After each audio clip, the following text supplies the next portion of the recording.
It's Throwback Thursday at Darlington Raceway. The Lady in Black, the track too tough to tame, has been a challenge all week long. First for the Cup Series, then for the Truck Series, and now for the Area Lodgebox Series. Welcome to Sim TV and the Area Lodgebox Series. I'm Kyle Heyer, joined tonight by Connor Horn and Hunter Sleppy. And Connor, this track is a challenge. We know that. It's going to be fun to watch all night long, but we're throwing it back on a Thursday to paint schemes from the past NASCAR eras, from as recently as just a couple of years ago, all the way back to decades ago. Excited to get this one underway as we have been all week long.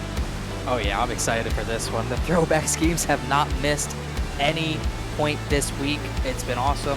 All the racing's been incredible. It's just really exciting. Whenever you come to a track too tough to tame, you know you're going to get an exciting race. You know you're going to get a lot of action one way or another as we look at the 49 car coming through. I believe 1 and 2 Alan Elwood. This is one of the best on track. A lot of Supros of good throwbacks. A Ken Schrader throwback to the early 2000s, Hunter. Indeed, that race car won this race a year ago, and Alan Elwood, he actually led 116 of the 120 laps, but we added on 10 laps for this year's race. So he'll have to lead at least 126 if he wants to go back to victory lane, but like we've been seeing all week long, it doesn't matter if you lead the most laps or not.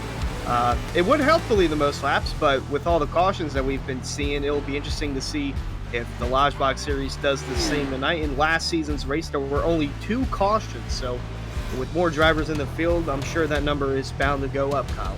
Yeah, we'll see what the cautions will look like. Monday was pretty green and clean. There was a couple incidents here and there. A lot of single car accidents, though, because this track will be of course, the challenge it has always been at the exits of turns 2 and 4. Connor, you get that Darlington stripe, as they call it, but it's been kind of the Darlington swipe the last couple of days.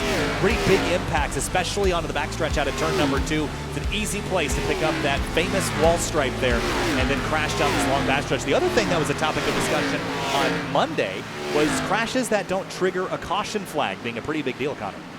And we saw that on Tuesday night as well with me and Finian in the booth. We saw the same thing happen. A bunch of wrecks out of turn number 2. If they get low enough to the apron, they're not going to trigger that yellow. We saw that at least 3 times on Tuesday, and we're bound to likely see it again. I was joking with Finian on Tuesday as well. The Darlington stripe, that might as well be the Twitch poll. See, put the over-under at like 14.5. These drivers are going to get up against it and probably not get off of it. Turn 2 is going to be that trouble spot. Turn 4 can be tight as well, but turn 2, a very sharp apex. If you're side by side through there, you might as well book someone putting it into the outside wall. You cannot go too wide through there and keep your momentum. You got to be really careful to get single file early on. As I say, if the stripe is at 14.5, smashing the over, it should be at 40.5 with how many times these guys hit the wall. Some drivers will hit it 14 times in a race, but back to the point of emphasis of caution, the second to last caution in that stretch, we had, I think, 5 or 6 wrecks down the backstretch. A couple of them were multi-car wrecks, and there were still no cautions. So I feel like we're probably going to see the same thing tonight just because there's so much runoff down on both straightaways. Where if it's far enough below the racetrack, caution won't come out. I'm hoping that we don't see that and that we see some good hard racing. As we see the 28 of John Furness. He's only 13th quickest on the board, but he's been one of the drivers to watch out for who has yet to win a race. We're already halfway through the regular season.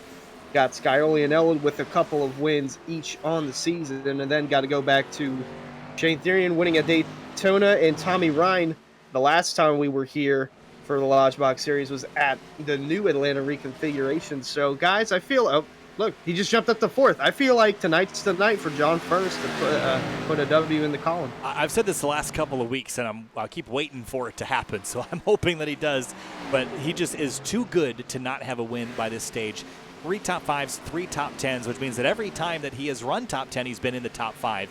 It has been a pretty phenomenal season, with the exception of course, Daytona. IRP had some issues, and then Atlanta only a mediocre 12th. But his other finishes, 3rd, 2nd, and 2nd, Connor. So Furness certainly on the list of drivers to keep an eye on. But how can you ignore Scioli and Elwood at the top of the standings, 2 wins apiece? Elwood right now fastest, Scioli 3rd quickest. You can't ignore those 2. No, you can't as well, and neither can John Furness. As fast as he's been, he's had winning speed. At Mid-Ohio, we thought he had that one. He was at the front of Atlanta.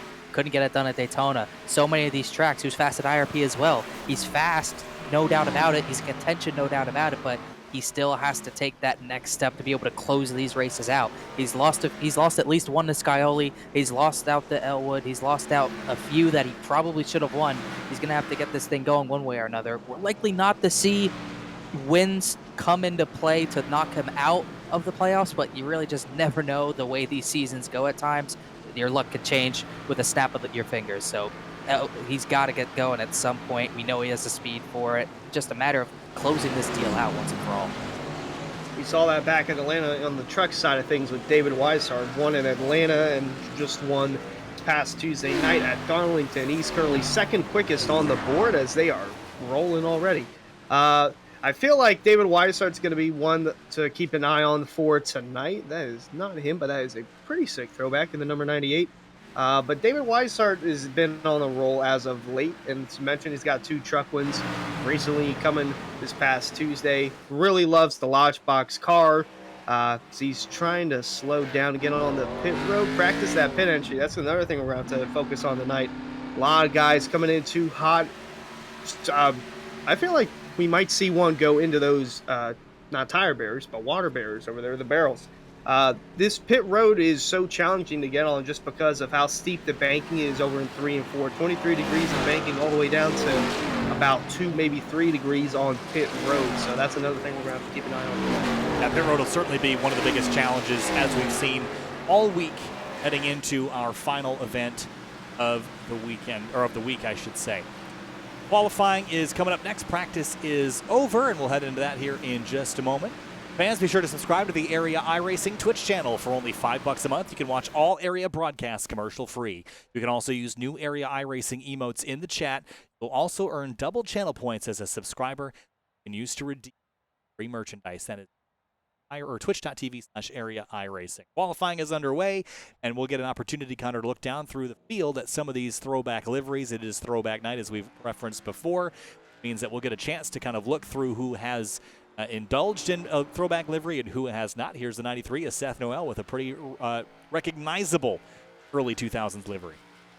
Yeah, looking like a little bit of a Kevin Harvick throwback, the same number font and everything. That's one detail you love to see out of these throwbacks when they get the number font oh so perfect. It's just absolutely magical, and that thing looks so good. Where else would a scheme like this, a good wrench scheme, it fits at Darlington, no doubt about it. And we're going to see what this 93 can do through turn number 1. You're going to see a lot of drivers get as close to that outside wall in the middle of 1 and 2 as they can, turn it back down all the way to that final seam out of turn 2 to get the best run down the backstretch, Hunter. Yep, and then down into 3 and 4, you're going to want to see these guys run sort of that middle to bottom, get really close to the top, and that will give you the Darlington stripe if you get close enough to it. Carry the momentum off of 4 and see what he puts down here on this first lap. It's a 30.064. The track record here was set last year by Alan Elwood at a 29.605, so got quite a few tenths to make up if he wants to break that. Noel at the top of the board for now. Here's the number 64 of Ed Robertson, currently 4th on the board. With a Jimmy Johnson throwback here, Connor, although not quite the right number or quite the right manufacturer, but he's got it right in spirit. Yeah, don't look at the front end. If you don't think of it as a Supra, you're going to be okay, but still looking so awesome. Wrapping the bottom, you're going to see a few different lanes through 3 and 4. The bottom works well, can help the tires out, but that top gets such a run into turn 1 for the next set of corners. You really might have to consider putting that down as he goes 4th quickest for the time being. I'm trying to remember, could this also be a Busch Series throwback to Kyle Busch's, one of his first Busch Series cars? Because he also ran the Lowe's, because there was a pretty similar livery there, so I'd have to double check that that's Johnson throwback. Either way, goes up to, looks like place now 6 as Greg Mitchell goes 2nd quickest, Hunter. I'm actually looking at that Kyle Busch throwback. It's kind of. You can kind of I think all the Lowe's schemes are similar. I wasn't sure because the number font, I mean, I guess he was trying to replicate Jimmy's too, but reminded me a lot of Kyle's. I think it was a 3 or 60 something. It was not 5, I know that. It was 57. Before. Oh, is that what it was? 57? I believe so, yes. Brian Vickers, Kyle Busch, they all ran the 57 one random year. Here is the 98 of Hunter Collier, running through turns 3 and 4 with the Bojangles scheme here, right, Connor? Yeah, Derek Cope throwback from early to mid-90s. Starcom ran a throwback to this, I believe, 3 years ago, and You can't go wrong with a Bojangles throwback. It looks so slick and so well done by the 98 right there. There's a 29 of Chris Rabel. He's been one that's been hot and cold. He's either up inside the top 10 or he's back towards the back. And there's another driver who's also towards the top 10 a lot this season. Tom Bourne in the Simrap Market Greg Biffle throwback paint scheme that you fans can vote for at the pinned comment over there on your Twitch feed. AreaIRacing.com/vote. You can select up to 3 different paint schemes, and this paint scheme is one of them. And I do have to say this is a pretty sick-looking paint scheme as Tom comes across the line. He's going to stay 12th quickest on the... Nope, up to 10th. 10th quickest for Tom Bourne. A lot of mid-2000s Roush-era liveries that I really, really like. Bright colors and cool designs and great number fonts as well, so that's one we'll have to keep our eyes on here. Forrest Smith's on track. Ryan Swan is on track. No throwbacks for those guys tonight. 96 of Jacob Hudson ran 1 qualifying lap so far. Matthew Cochran's on track here with the number 4, and other drivers we're keeping our eyes on. Steve Durham, Ricky Harden on track as Harden goes for a slide, but gathers it back up. It's a heck of a save to be able to hang on to that thing in a Metallica machine. Don't believe it's a throwback, but it sure looked like a throwback. Remember when the cars were that sideways here? I certainly don't, but he did a good job saving it, and it looks like he's going to try to get this one back around to hopefully keep a straight line for the second lap as Colin Fambro comes out to start his run. As it's the same throwback he ran on Tuesday, but it looks so good as we see Harden into one here as he blinks a little bit. No, that was my misclick there. Oops. Colin rolling. He just hasn't had a... I was trying to click Colin Fambro, but he's with a bunch of drivers that are not currently on track. Here's that Colin Fambro livery, Hunter, that Connor was referencing. Indeed, it's the Silver Bullet from Coors Light. I believe Kyle Larson ran the Silver Bullet, but it was actually silver. I don't see any silver on this car, but nonetheless, it is still the Silver Bullet that Fambro is running tonight. And looking at the board, less than 5 minutes to go. Elwood currently quickest, 29.76. Hearn second quickest, 29.82. Cameron Hearn is one to keep an eye on as well, as, boy, Fambro really loose coming out too.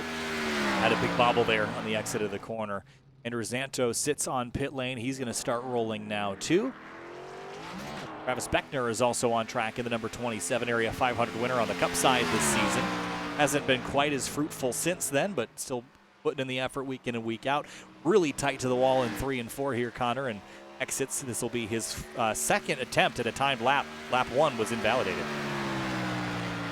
See what he can do here across the line, a 30 flat. Not going to really do the job well there. Maybe 2.5 tenths off, puts him 15th for the time being. Won, I believe, the truck race at Gateway, and has been trying to do a little bit better. Had some decent runs, but hasn't been able to put enough of anything together to go for the race win. As here we talk about, this is the one that I'm going to say to the folks at home, Kyle immediately focused on this one, and he was really excited about this one. I can't blame him. That is probably the most well-done McMurray throwback I've seen ever. The better looking throwback too, as the one gives me PTSD every time I look at it. 2010 Daytona 500. As a junior fan, all junior fans will know that as life. I think he got the wall. Might have a 31.65. Nope, it's going to count 20th place, so not exactly as high as I'm sure he was hoping for. But yes, a mid-2000s era Roush, just bright colors and cool designs, as I mentioned, and just great sponsors they had that had such vibrant colors that just made them stand out. And as myself getting interested in NASCAR in the 2007-2008 era, cars of that time. There's James Coey in the 24. He's getting rolling here on track now. Got a throwback from, I think, a little bit prior to that 2007-2008 era. Is this a Mark Martin? Is this Viagra? Oh, boy. Well, we got another one of those in here, too. Going to be a battle between those two for sure. The 69 AJ Roderick, I believe his time. AJ won the number lottery on this one for sure. Oh, no doubt about it. Trying to see where he is. I believe he's about maybe 13th. I can't pinpoint exactly. 14th place. 14th. Close enough. But Coey's is very solid as well. So he's going to do the same line. We've seen a couple drivers do this line where you enter low, let it run up the track, and exit sort of around the middle. We'll see how it works for him. He'll go another time around. A 30.659 will put him 28th for now.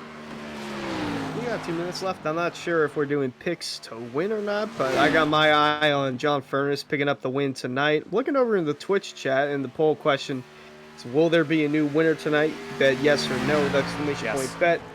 And Yes. Dom Indifferent. DeLeo saying no.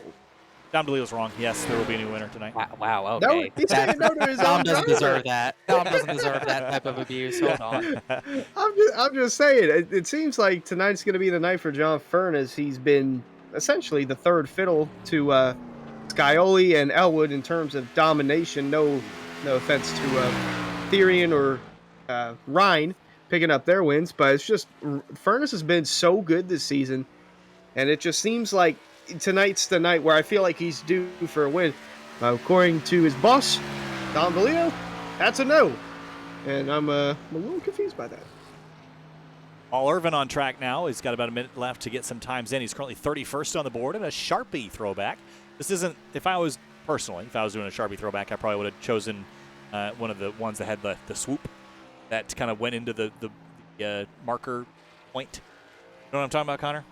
I do know what you mean. Okay, thanks. It's a little. I think it's maybe a season or two before that. This is when Kurt Busch wasn't really that big of a name yet, if you can think about that. He's been around that long, but it is a really sharp paint scheme, no pun intended. As Irvin came across the line there to go a little bit faster, puts him just on the edge of the top 20. I'm looking through. Dom DeLeo is at the Dallas Mavericks game, aka the only NBA game going on tonight, and he just put in the chat, tonight is the night Furness officially gets the dub. But he bet no, that we won't get a new winner. Well, he must be happy with losing all his points, I suppose. I don't really get the strategy. Yeah, I'll take it. You do you, Dom. You're at an NBA game. You can do what you want. What is going on? I don't know either. Oh, boy. But All right. we'll roll with it. Well, we are going to roll with it. And in a moment, we're going to go through our Roasted Gems Coffee starting lineup here in a couple of minutes. Fans, be sure to visit Roasted Gems Coffee for some of the finest coffee from all over the world. Discount code Area iRacing for 10% off your order at roastedgems.com. Time to go through our starting grid in just a moment. We've got a quick warm-up period here to get through before we launch and go racing. 130 laps on tonight, Connor. Early lap goal. What's the strategy here? Are you just trying to get yourself settled in? Are you trying to grab some spots? What's the plan here? Get single file. You don't want to be too wide. Yes, you want to get as many spots as you can on the initial start, but you're really going to try to get single file before you even get into turn number 1. I know that's a difficult task to complete, but you're going to gain so much time on the drivers behind you that don't get single file compared to when you get single file. We saw it very quickly. Every restart, single file, really in 2 turns for the most part. You saw some battles here or there, but I think just getting through the first lap is going to go a long way. Getting through the first few laps in general clean is going to go a long way to you getting a good finish tonight. Indeed, that will be something to keep an eye on for. If we get a long green flag run, I feel like it's a sign of things to come, kind of like what we saw in last season's race. But if we get all those cautions, then it'll be interesting to see how many pit stops these guys make it, because tires are going to be a concern. But we've only got 130 laps, so I'm not sure how many times these guys are going to have to come down pit road and change their set of tires. But I feel like after about 15 laps or so, if we get a caution, like a quick caution, I feel like we'll see most people come down pit road. You know, it was interesting on Monday. We didn't see as many cautions as I was expecting, given how unforgiving this place is. It does seem like there's a lot of self-preservation built into racing here, because once you hit the wall once, it just becomes a magnet. You stick to it for the rest of the night. So the goal is to just stay out of trouble all night. There was plenty of times on Monday when I thought we were going to see a crash that we didn't. Even plenty of times that we saw a crash and didn't trigger a caution. So we'll keep that in mind. Let's head down to the racetrack here and get through our Roasted Gems Coffee starting grid here, though, Connor. Kick things off with row number 1. Alan Elwood in the number 49, alongside James Scioli in the number 7, who coming into the night is the points leader. And then we get to the second row. Cameron Hearn, not a throwback, but you know he'll be flying to the front from the 3rd starting position. John Furness is not really a throwback for him. It's the number he's ran all season long, but it does get that throwback vibe. He starts 4th. Starting in row number 3, Greg Mitchell in the number 2 will line up on the inside of the race Ford Mustang. Shane Therian will roll off alongside him in the number 38 in 6th. And then a 4th row of the night, Colin Fambro is going to start on the outside in the 8th position, and then to the inside of him, Chris Rabel in 7th, looking for a solid run. Starting behind them in row 5, it's David Weishart in the number 33 alongside Brian Chambliss in the number 25 Chevrolet. Seth Noel looking to turn things around. He gets a solid starting position of 11th, just outside the top 10, and the right side of him is going to be the 5 of Garrett Grant. In row number 7, it's going to be Ed Robertson in the number 64 alongside AJ Roderick, number 69. The 15th and 16th starting positions belongs to Forrest Smith in the 84 and Tom Bourne in a beautiful Greg Biffle throwback in the 16th position. How fitting. And in 17th, it'll be the number 98 of Hunter Collier alongside Travis Beckner in the number 27 in 18th. Then the edge of the top 20, rounding things out for the top 20, the 09 of Bryce Senesac and Swervin' Paul Irvin in a Kurt Busch throwback. He's in the 48 machine. 21st place will be Richard Thomas in the number 55, a nice-looking Simrat Market livery on the evening. And alongside him, 22nd, Pierce Maffitt in the silver and orange number 44 Ford. Another beautiful Roush Fenway Racing throwback, Michael Leip in the 26th, throwing it back to Jamie McMurray, and alongside him, to the right of him, Jeremy Rigney in the 41 machine. 25th place will be Jeff Ryan in the number 37. Matthew Cochran right alongside him in 26th in the number 4. Andrew Zanto had a tough time at Atlanta. We'll see if he can turn things around. He starts 27th alongside a Shrek 2 Tony Stewart throwback on the 20 of Justin Munsell. I like that a lot. I didn't get a chance to see that quite yet. 29th place, James Coey in the 24 car. He's right behind and right next to Tommy Ryan in the number 99 on the outside in 30th. Ryan, the latest winner, won at Atlanta. As we get to the outside of the top 30, Jacob Hudson, the 96, lines up alongside the 54 Super of Ryan Swan. And 33rd place will be Ricky Harden, the number 15, and Mike Tellier, the 47, rolls off 34th. 35th and 36th were to be Christopher Tate and Steve Durham. Durham will start for the pits. Christopher Tate not on the grid. And behind, Justin Lemke, Russell LePage, they are on the grid, as are Charles Kaneda and Logan Hartman. That wraps up your 40-car grid. 39 on the racetrack. Tate did not make it to the grid at this time.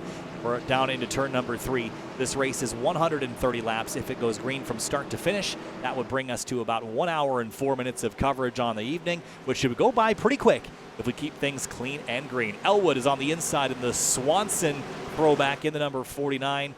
Got Elwood's on the hood tonight. Skyly, the points leader.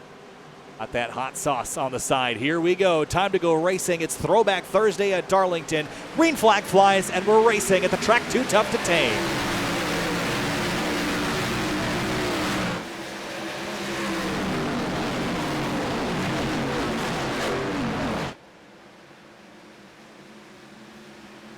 Oh, Furnace in the wall.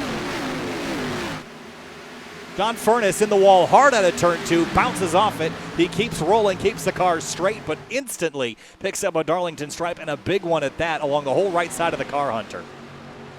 Well, better to get out of the way now than, later in the race, but have that happen on lap 1. That'll be interesting to see how much damage he's got on that number 28 car, but Elwood leads the first lap as the rest of the field looks to get single filed out, and Beckner going to settle in behind Collier. Yeah, up front, it's Elwood, Skyoli, Hearn, Therian, and Mitchell, your top 5 there, Connor, but everyone did a good job avoiding that big stack up. Steve Durham got out of a pits. He's going to let everyone by, but that's really unfortunate for Furnace. It looked so promising. He got high and had a little bit of a wiggle. When you're close to the wall and have a wiggle like that, you're rarely going to keep it out of the wall. And like you said, Kyle, that's a little bit more than a stripe. That's a lot of damage to the right front and right rear fender and quarter panels there, but he's able to maintain 9th for the time being. Yeah, we'll have to see in the longer run how that affects the 28 of Furnace as right on board. The back of Seth Noel. That is Garrett Grant right behind, looking to close in and get inside the top 10. Grant, now not too shabby this season. Oh, nearly gets into the wall there, and loose car in the back. That's a Shrek 2 car. That was Munsell, yes, that had a big tank slapper moment, but he keeps it in the right direction, and there's some contact and cars in the wall ahead of him. The 48 of Swerve and Irvin swerved right into the outside safety barrier there, and Zanto also got a piece of it, and I think scattering on the backstretch will come out the other side okay, but tense moments there. Let's have a quick look on the Simrat Market replay here. What happened? Let's skip ahead just a touch and see. Ooh, there was actually some contact here, but I guess not. They go off into turn number 1 and gets up into the outside wall here. Tight. And then everybody scatters. So they did a good job, Connor, but could have been worse. Yeah, that's why it's so tough to go side by side through 1 and 2. You really don't have room for more than maybe one car through there unless you really pinch that driver on the inside. Irvin didn't do that. He tried to give as much room as possible, but he compromised his own entry and couldn't escape from that wall. There's AJ Roderick in the 69. Hard to miss that car.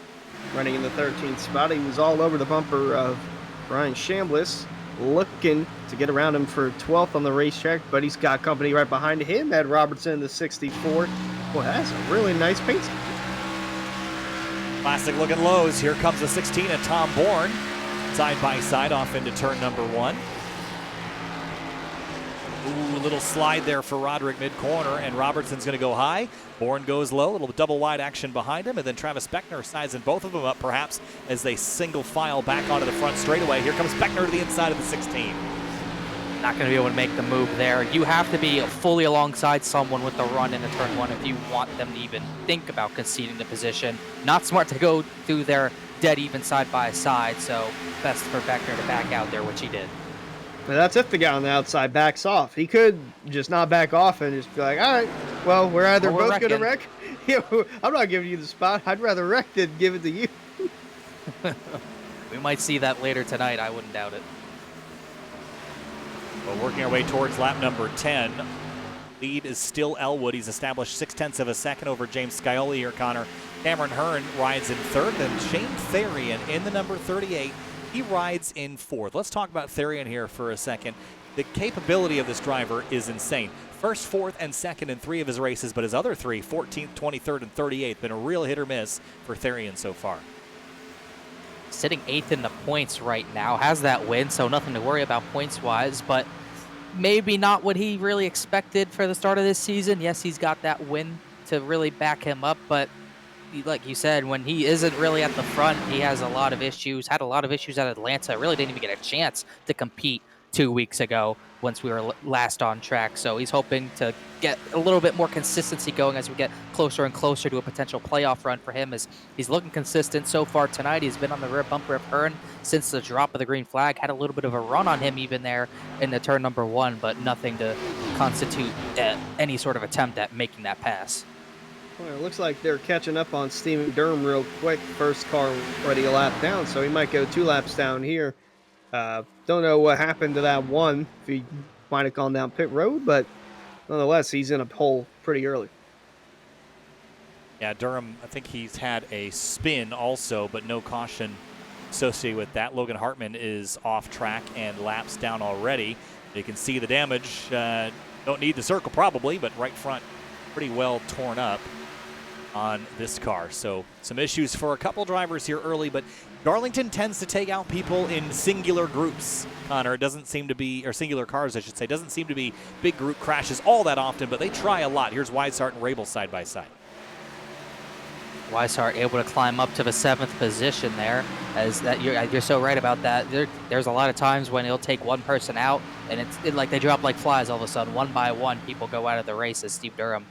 Don't know how much longer he'll last out there. We're going to have to look at lap traffic all night long, though, especially in the Tuesday night truck race. We saw lap traffic play a big role in things. Multiple drivers who are running top 5, like Colin Farmer, who was running second most of the night, taken out by lap traffic with 25 to go. So that's something we're going to have to look at.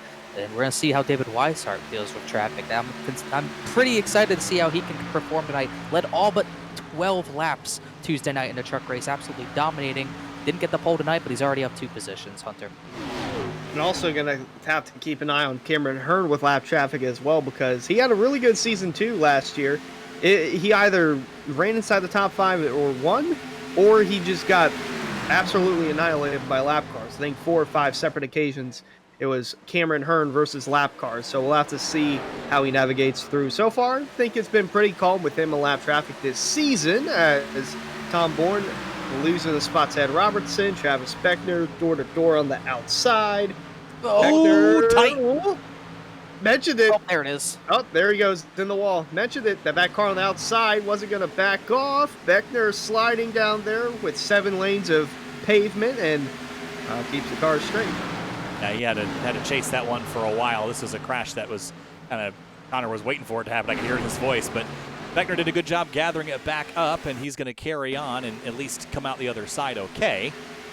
As now that's created a little bit of a stack up here. Here's Richard Thomas underneath Forrest Smith in the 84. Pierce Maffitt behind in the 44 now, just ahead of Beckner, who just had that big moment. Maffett, one of those guys, you never really see him at the top 10 for a long time. Huge hit to the wall behind him. That was Rigney, who's almost wrecking down the back straightaway, but he's able to keep it straight with a few big hits to the outside save for barrier. But we're talking about Maffett. He's not a guy you see at the front a lot of the time, but he finishes there. Sort of like what Kurt Busch was doing earlier this past Cup season. He doesn't run up the front for 100% of the race, but he gets the finishes when it matters most. And that's why the 44 is as high up in points as he is. I think he looked behind him, was caught off guard by Shrek on the hood. Can't blame him. It's the power of Shrek 2. Brian Superior Chambliss movie. dealing with Ed Robertson and A.J. Roderick behind. These two have had a couple of craps so far tonight. They have not yet quite sorted it out. Robertson is now just squeezing ahead of A.J. Roderick. Completing that pass now as we work lap number 17. And looks like Beckner had a look at Maffett. Maffett's in the wall, and there goes the 27. Go. Nope, keeps it straight. Still green, and Maffett is still slow into the wall. Out of harm's way, though. I'll take blame for that one. Yeah, Literally just talking about him and tags the wall. Yeah, he was already loose. Not really a lot Beckner could do. He was already kind of at the limit of cornering there, so that'll call it a day. At least he'll be rolling, but that's going to hurt. So much for consistency. You can blame that on me, Pierce. I apologize, but I was looking at this battle for Robertson and Roderick, but it's not much of a battle. Looks like they're going to get through all good, as here goes David Weishart as the 96 is back on track. Jacob Hudson's made a pit stop. Another driver caught out by too much damage as we look at the 33, still trying to move up a few positions. His next target, Colin Fambro. Yeah, we're in the range now where we're going to start to see the drivers who are better on older tires prevail. Those that are coming, and then those that are going. We're in that stage where we're going to start to see who's got what it takes to at least try to get up to Allen. Now, he's still got at least a 6-car length lead as Weishart looks to the inside of Fambro into 3. Not going to have enough there for the time being.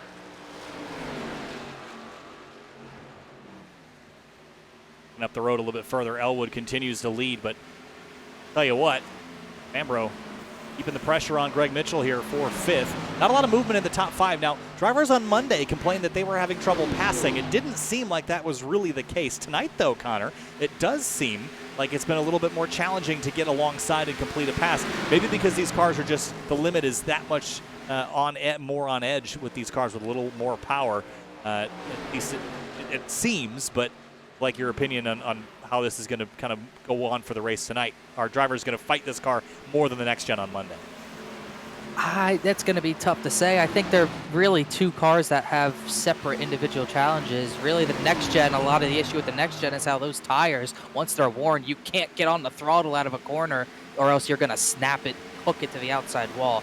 You could definitely get loose in these things, but it's not going to be the type of snap that you're going to see. Mitchell could be sliding out of 4, but he's still going to be able to keep the power down and likely keep positioning on the 18 of Fambro, for example, but struggled a little bit there. I think the tire wear is going to be a little bit worse. It's going to feel a lot worse in these Xfinity cars than it did in a Cup car. Not saying a lot, but it's going to be tough to keep the tires on this thing and stay fast, as Mitchell finally had no choice to concede, as Weishart's really sideways there. He had no choice but to concede the spot to the 18 as 33 starts to block Noel. Noel took advantage of that because the 29 of Rabel checked up a little bit from it, and he just kept his foot in it off the corner, picked up a spot. But yeah, you're starting to see the looseness come in with the tire wear. And speaking of loose, look at the back. John Furness, he's rallied up to, well, I don't know if he rallied up to 10th. I don't know if he fell back outside the top 10, but he's holding his own in the 10th spot for the time being after suffering some major damage on the right side of the car on the opening lap.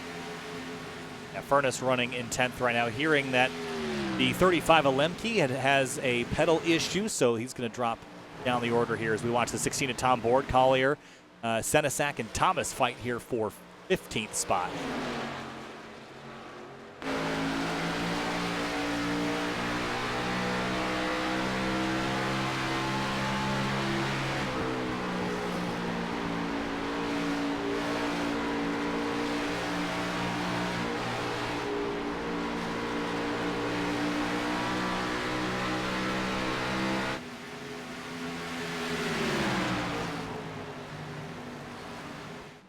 Dioli, last couple laps, has been a handful quicker than Elwood by about a 10th last time by, so that lead is coming back down.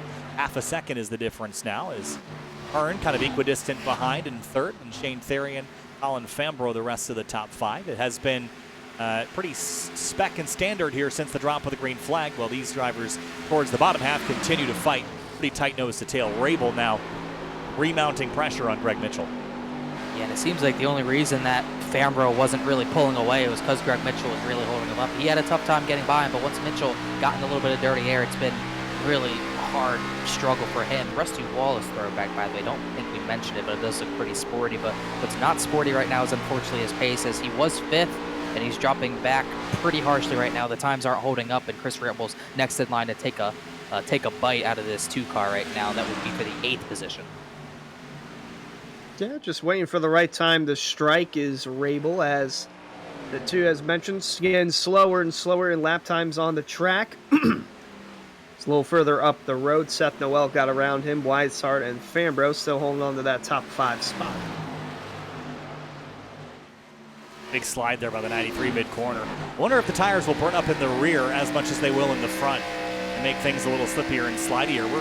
Again, this race is going to go by quick. We're still in the early stages of this, but... Oh, Elwood hit the wall. Excuse me. He was focused on the lap car telling him where to go, and he's put it in the wall. Doesn't look like there's a lot of damage to this car, but let's see what happened here with the SimRap Market replay. Ooh, yeah, definitely got it. Listen to the radio. He was telling, I think, Cochran where to go, and just must have lost focus. That's how much you have to focus to keep on track here at Darlington. As I think Pierce Moffitt might have called it a day, as there he goes. He had a lot of damage, was hitting it pretty good a few times. As we look back up to the front, as what that's done, Elwood had a pretty sizable lead over James Scioli. That's pretty much all gone with that mistake. Yep, one slip up into the wall is all that'll do, and the 7 closing in. Right on board, the Rick's Hot Sauce, number 7 to James Scioli, looking to add a 3rd win on the column for the Lodgebox Series. And don't count out Cameron Hearn right behind him, too, because these 2 could tangle.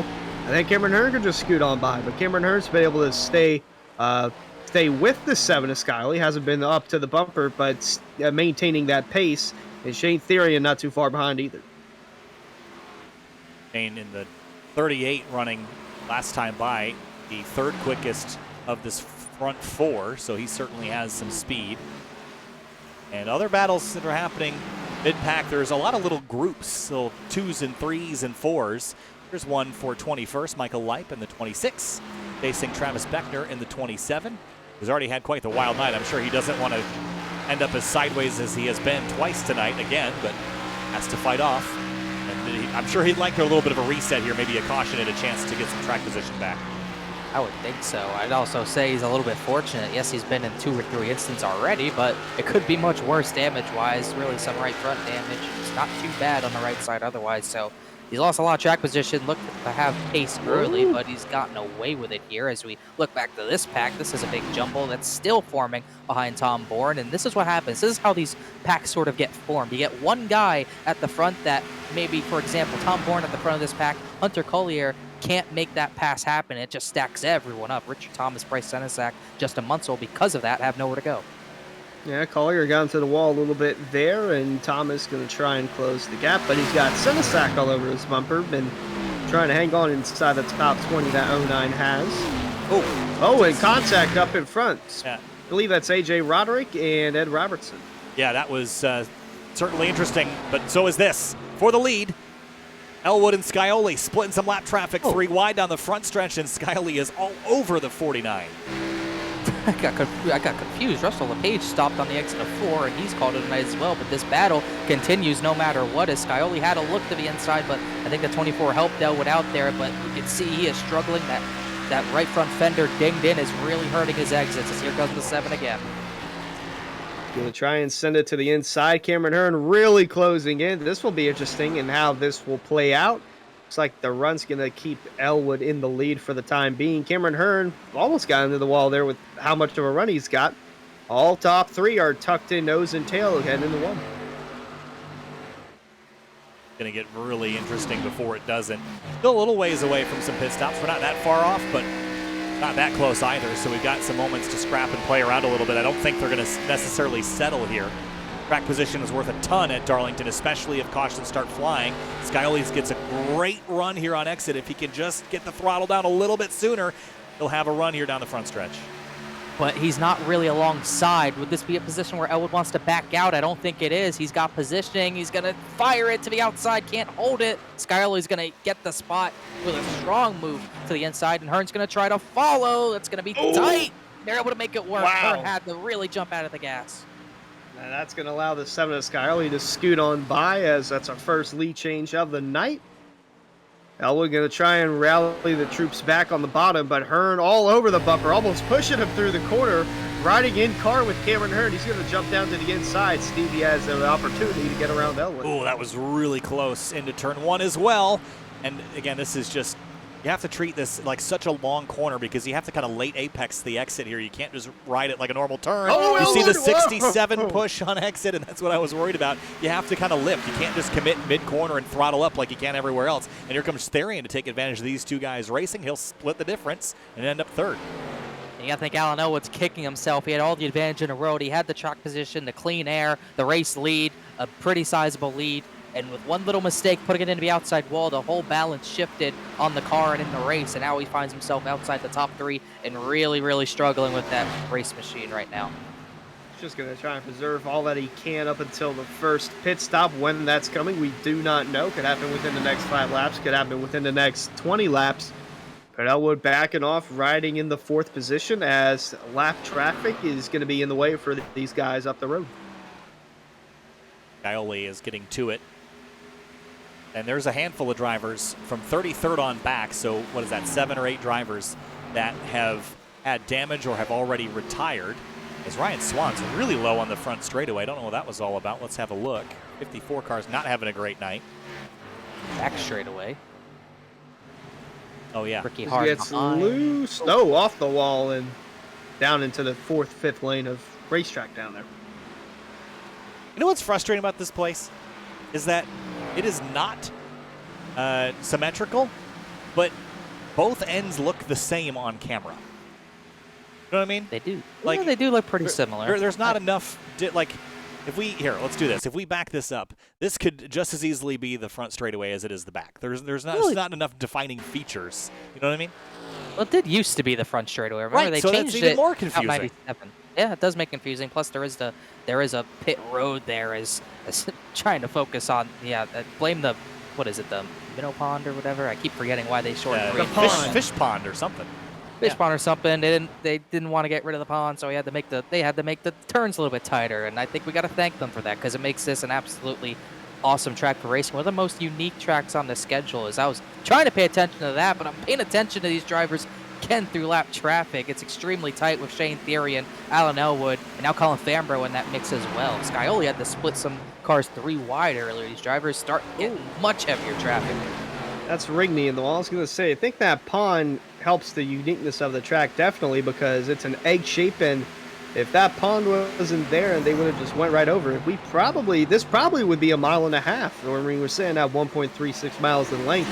Adding that turn, or the wideness of the turn, as we see in 1 and 2, probably would have made this mile and a half racetrack. Well, the other thing that makes this track really unique is the 20 slides in front of Collier for 17th place. That a lot of people, I learned this on a broadcast a couple of years ago. This track was never designed to have this outside roof used. The racetrack was originally designed to be basically here down, but this was supposed to be runoff for safety. Drivers quickly realized that using the runoff with the higher banking was going to be faster. And that's why the track is so narrow in relation to all of its modern counterparts. It was not supposed to be the racetrack, which is one of my favorite facts here, is why this place races so funky. Just imagine this as kind of a 1.5 mile, 1.3 mile flat kind of New Hampshire-y style track. That's originally what the construction was going to be, but with a little extra safety banking. Kind of reminds me of something I saw on Twitter. How Texas Motor Speedway had the sort of concept where they were going to have the bigger banking for the NASCAR Cup Series. I just saw that too. Because you posted it probably, right? I might have shared it in the SimTV Discord. Join that, by the way. Kyle's going to charge $20 for you to be in it now. But the concept was the bigger banking was for the NASCAR series, and the smaller banking, which was really the apron, was going to be for the Indy cars. And they would put up temporary barriers as, never mind that, the caution's flown. And it There is you go. for Tommy Ryan. He's going to get Whoa, collected whoa. by more cars, the 24 and the 96 also involved. That saved Weishart, I think, from going laps down. He was just entering the pits on entry when that yellow came out. We'll see what happened with the 99. Oh. I don't know what happened after, as he's going to hit it pretty good there. Yeah, so actually the first car to go around there was the 84, Forrest Smith. So there's more to this story. Here's another look on the Simrat Market replay. He was ahead of the 26 car. Gets in the wall, goes off the bumper of the 26, sends the 84 around, then the 99 locks up the brakes to miss him and gets hammered by the 24 and 96. Yeah, that's an unfortunate one for poor Tommy Ryan. He was about to gain control back, and Coey and Jacob Hudson just hadn't slowed down in time, and it's really hurt Hudson more than anyone. He's got no more front bumper, but fortunately, at least it isn't bigger than that, as the entire field is happy to get a few 4 fresh Goodyears. Well, it's time for pit stops now, and this is going to help Furness, going to help Elwood, going to help all those guys that got damage from hitting the wall earlier. So we'll see how this shakes up the field. Nope, cars on pit lane now. And this is probably this is right at the beginning of the window. We had a bunch of drivers that were starting to peel off, so solve some issues for some drivers. So they're going to start pitting around lap 45, lap 50. That means I think we'll see one more stop, and that'll be it for the night. That should be the strategy. To know that fall off is pretty big here, no doubt about it, but the time difference is not enough to constitute an extra stop from here. So if we do go green, one stop to the end as Scioli comes out in the race lead, Cameron Hearn second. Trying to see who that is in third. I believe that's Shane Therian, as Alan Elwood does stay a little bit longer to repair his damage, as did John Furness, as it does help Elwood, but I think it helps Furness a lot more because that right front, even still after he repaired his damage, looks pretty dinged in. Yeah. Lap 45 of 130. Then, as mentioned, last season had 2 cautions for 8 laps in this race, although we have 10 extra laps this season, so we're already got our first caution here at Darlington. Scioli, Hearn, Therian, Fambro, and Seth Noel looking like the top 5. Elwood drops all the way back to 12th place. Yeah, so not he's probably fixing some of the damage while he has the opportunity to do that. So probably not a bad strategy to get that out of the way. Got a good look at our Simrat Market replay. Fans, be sure to check out simratmarket.com for custom iRacing paint scheme templates that are simple to help you stay more focused on the racetrack. I just now realized, after reading this a couple of times, that it's not focused on the racetrack, it's focused on the racetrack. You know what I mean? Do you see the difference between the things I just said? You're going to have to repeat that. I So, was looking at the 49. I was reading this as if having a bad paint scheme was distracting. But in reality, what it means is that you're going to make your paint quicker so that you can focus your energy and time on driving. See the difference in those things? We usually have someone else paint your cars, but you know, I do see what you mean. But I was confused as to why having an ugly paint scheme would be distracting to me. But now I understand that that's not what that's supposed to mean. So now it makes way more sense, and I'm glad I had that epiphany. Where'd the phrase come from? It's from the ad read. Oh, you're right. I'm Custom- too focused on the racetrack. Custom iRacing paint scheme templates that are simple to use and help you stay more focused on the racetrack. Yeah. Yeah. Focused on I because you can make I your see paint what you quick. mean now. I'm a slow thinker, but I see Me what you too. mean It now. took me, how many months have we been doing the area, and I just figured that out? Well, you've been doing it longer than me, so you don't have an excuse. Hunter's just thinking about both of us like, you idiots. That's the whole point of this whole thing. I'm just vibing. I'm just glad to be here. Love to see I was it. just thinking, I mean, like, how ugly does your scheme have to be for it to distract you? Like, you're painting your roll bars neon colors? We're getting a little too distracted. We've got a race to go here as we're about to go green here. Going back green, lap 48 will be the restart. James Scioli, Cameron Hearn are your front row starters. Go out of turn number 4. Scioli uses the inside lane. And we're going to be back racing. The track too tough to tame. Green flag back in the air with the lady in black.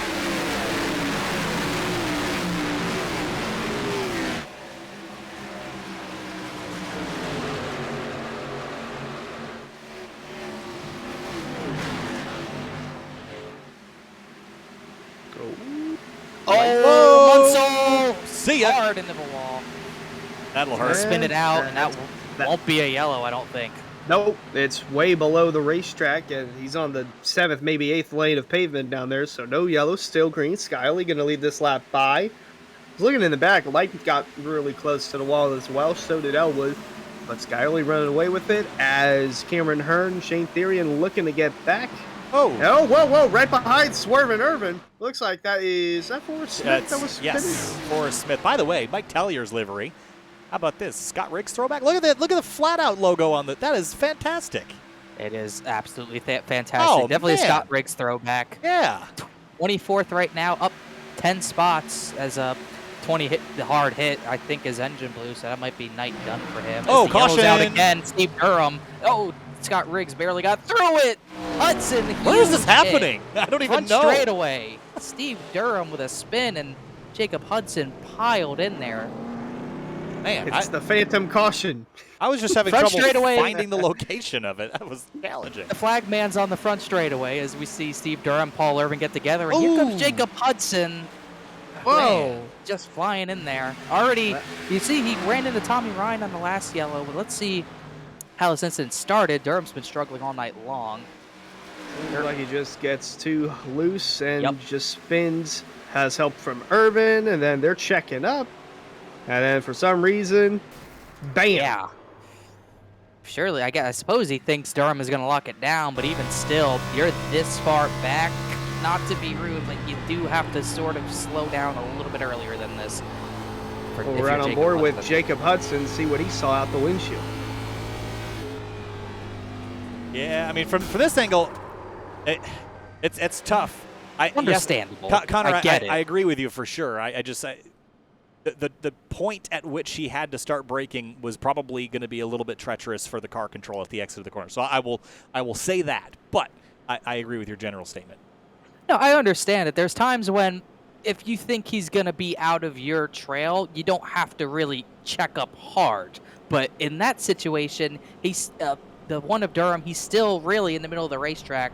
So you do need to get the car slowed down. No matter what your brake bias is, you kind of see what's happening, and you got to have a little bit of a better reaction time than that, because that's what can happen. You end up not with just no front bumper, but no front hood as well, as he's going to probably be out of this race for good.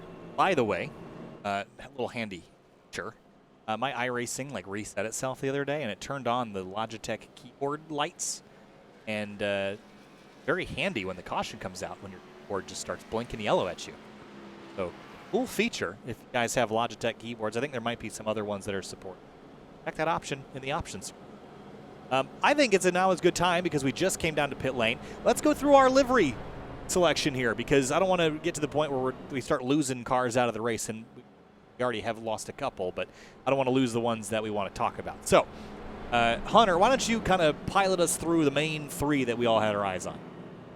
Well, one of them is that number 49 of Valanoa that we've seen up front for a majority of the day in that Swan number 49 car. I mean, that is Alan Elwood always has pretty good paint schemes, but this throwback one really is up there in our top three. There's a couple more that Connor, Kyle, and I have looked at, and this one really got everyone's attention, the number 16 of Tom Bourne. Yeah, the 16 throwback here, the Greg Biffle throwback. Love the integration, and Elwood, too, of the sponsors from his car to the throwback. Same with Tom Bourne. And then the other one that we all had our eyes on was Michael Leip's 26. However, I'm going to detract one singular point from this in my mind because it doesn't have the creativity of integrating the other logos, which is why I'm glad I stumbled upon this car because, guys, this is fantastic. Look at the flat-out logo, the attention to detail there, the shading on it. This is incredible, and I got to throw this in my list too.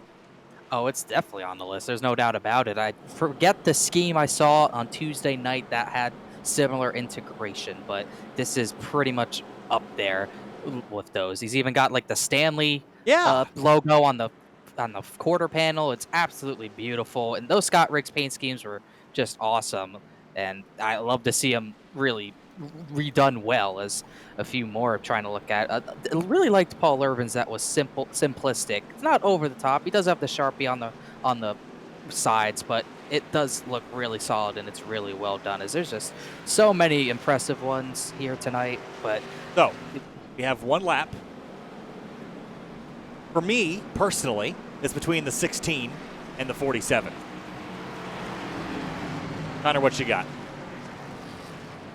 and now I'm looking at it more. I really love that 26, but I agree with you that if he was able to integrate his sponsors, it would be so awesome. But that 47 is so well done. It checks all the boxes for me. If it was a Dodge, I'd say 100%, but even it might still be 100% because that's as close as you can get to a Dodge nose running with the Supra. I think Tellier has my vote. All right, Hunter, what you got? I think for me, it's either the 47 or the 26. 26, really well done. 47, it's Scott Riggs. Always like the Scott Riggs paint scheme. Plus, it's red, white, and blue. It's got my vote. All right, I think the driver we didn't really focus on earlier when we were talking about this in practice, I give it to the 47. I think the integration is what wins this for him over the 26. 16, honorable mention, fantastic work. So same for the 49 of Elwood. Tellier is the winner of the paint scheme competition from here tonight. Of course, there's a fan vote that you can do, as Hunter mentioned, as we're back underway and racing again at lap 55. And unfortunately, I don't think the 47's part of the fan vote. Oh, so man. I know, what a missed opportunity, but we still might see one of those Roush throwbacks win it, as looking at a few throwbacks almost in the wall. I think that was Elwood who hit it hard. As they're side by side near the front, that's David Weishart and Seth Noel, who've been battling for position really all night long as they're side by side here behind the 18 of Colin Fambro, Hunter. I was going to say, it's going to be interesting to see how the 49 of Elwood, if he can get back up to the front with all that damage. I know he repaired some of it, but he's got to drive from the back to the front, and especially in this mess. He's in front of this mess, but right behind, you got the 37 to 99, the Ryan brothers. And there's Irvin getting close to the wall, light down low as well. It's really tight back here. Yeah, it's really tight, but this restart a little bit better than the last, I think, in terms of getting everybody rolling without stacking cars up. So we're moving in the right direction here. Colin Fambro, Seth Noel, side by side. We're actually also closing in on our halfway point, which will be lap number 65. The 18 tucks in behind the 93. Seth Noel had a pretty good run here this stage, 11th to 4th on his evening. Restarted, I believe. Trying to see where he did restart from. He did restart from 4th. I think he lost those 2 positions on the initial restart, but he got him back from Weishart and Fambro, and he's going to set his way to the front. He's a driver with a lot of speed. He just has not had the finishes in his Lodgebox starts, but he's looking really solid at the track. Too tough to tame tonight. Is the battle for the lead starting to brew a little bit of Hunter. Not exactly there yet, but Cameron Hearn's keeping up. Hearn is indeed closing in on the 7 of Scioli. He's also got race-winning speed every time we go out here, not only at Darlington, but in the Lodgebox series as well. He's just got to manage to piece it together, and he's currently got a race-winning car underneath that number 67. We ride on board going into 1 and 2. Single file throughout most of the field. I love turns 1 and 2 here at Darlington, how you just get so close to that wall, you rim ride it, turn it down off the exit so you don't pack the fence. It's just such a fun corner. 3 and 4, I don't think is as fun for me, Connor, but I just watching drivers chase each other through the first end of the racetrack, man, it's so fun to watch. As a driver, I like 3 and 4 more because it's less stressful. I know I know I can make that line work. 1 and 2 is very stressful for me, especially when I'm battling someone like if I was the 55 battling Richard Thomas battling Garen Grant. I don't want to be alongside someone in the turn number 1. I barely get through there on my own because how tight you have to be. It's one of the best corners in NASCAR. It's where you have to be the most precise driver you can ever be. It's what separates good drivers from great drivers. The drivers who can pinpoint those corners perfectly tend to run up front almost everywhere they run. I feel like it might be a matter of time before the 67 gets around the 7. Saw he had a really nice turn 2 there. As you see, he's trying to get lower than the 7. Not going to have a good exit right here. But he's trying to get lower than the 7. Try to get some clean air. Not that low. But you'll see it here as they work their way into 3 and 4. Just that little bit is all he needs to get some clean air on the nose. And that could set him up for a massive run down the front stretch. But he's going to stay tucked in line for now. But you see, he's still trying to get clean air on that front nose. He's needs some clean air on his season as well. 3 top 10s followed by 3 finishes outside the top 20. And trouble for the 47 And as we just talked about him a couple of minutes ago, now he's had an incident, and this one might take him out here. Connor, what happened? We'll see here. It looks like a stack up in front of him with Michael Leip, and Ed Robertson just ran into him in a huge hit to the inside wall. I don't know what Leip was checking up for. He was battling with Ryan Swan. He's on the inside. Zanto gets to the outside, and I think he checks up.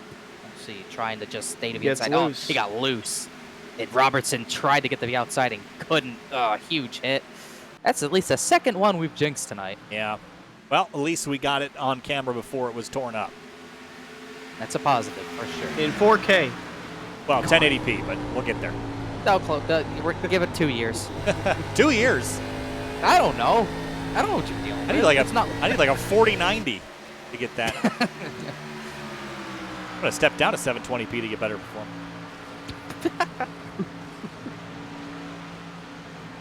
Cameron Hearn needs a little bit of extra resolution on that throttle pedal to get up to Scioli here. He's so close. He's matching him and probably is a little quicker here, Connor. Just doesn't have enough pace to get by him easily, but he's still chewing on the rear tailpipe of that 7. He can just get him a little loose out of the corner. It's what he's trying to do. Loosen him up, make him make a mistake, but couldn't get quite close enough through the center there to do anything. But he got a much better exit out of 2. He's eyeing him up. He's trying to set something up, but it doesn't take 1 or 2, even 2 laps to set up a pass at Darlington. It usually takes around 5 just to finally get to the person and then finally set it up to make the actual move, as a few other battles being set up.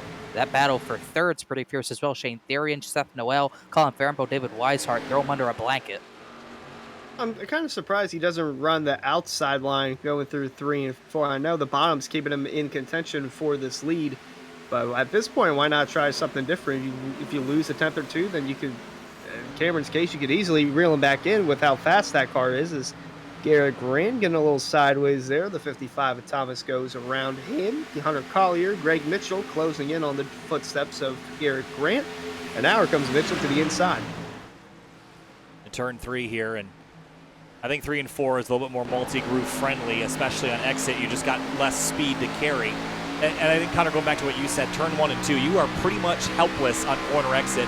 Once you picked your line, the momentum is going to carry you. 3 and 4, you got a chance to catch it.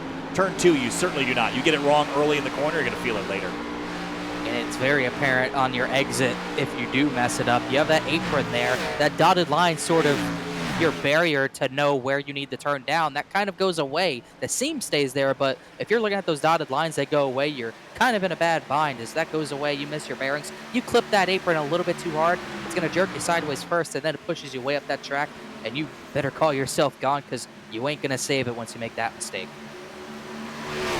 It looks like Scioli's pulled a couple of tenths on Cameron Hearn, giving him a little bit of breathing room as Scioli drives away. Therian in 3rd. Then you got a little battle here for him between Seth Noel, Colin Farrenbo, and David Weishart for position. And look who's up to 7th joining the fray, Alan Elwood.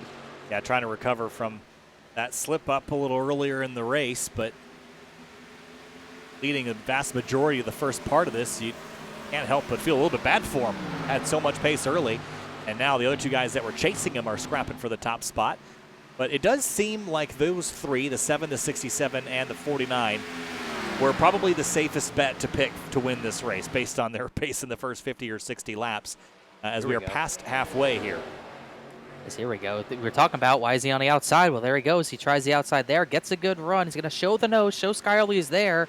I wouldn't look to pass him that far back as he doesn't, gets back in line. Kind of hurt his entry into 1 by doing that, though, but showing the nose, letting Scioli know that he is there and he wants that lead. Yeah, and if it didn't work, he could have just reeled it back in, but I mean, the outside line, it's got that momentum push that can help you down the straightaway. And talk about it, if you're further, well, this is on the inside, if you're further enough on the inside, that car on the outside has to back off, but if you get a strong enough run on that top, then you could have the advantage going into the corner. Nip and tuck for the top spot, and for 4th, Bambro and Weishart still scraping away for positions. And how about John Furness and Travis Beckner?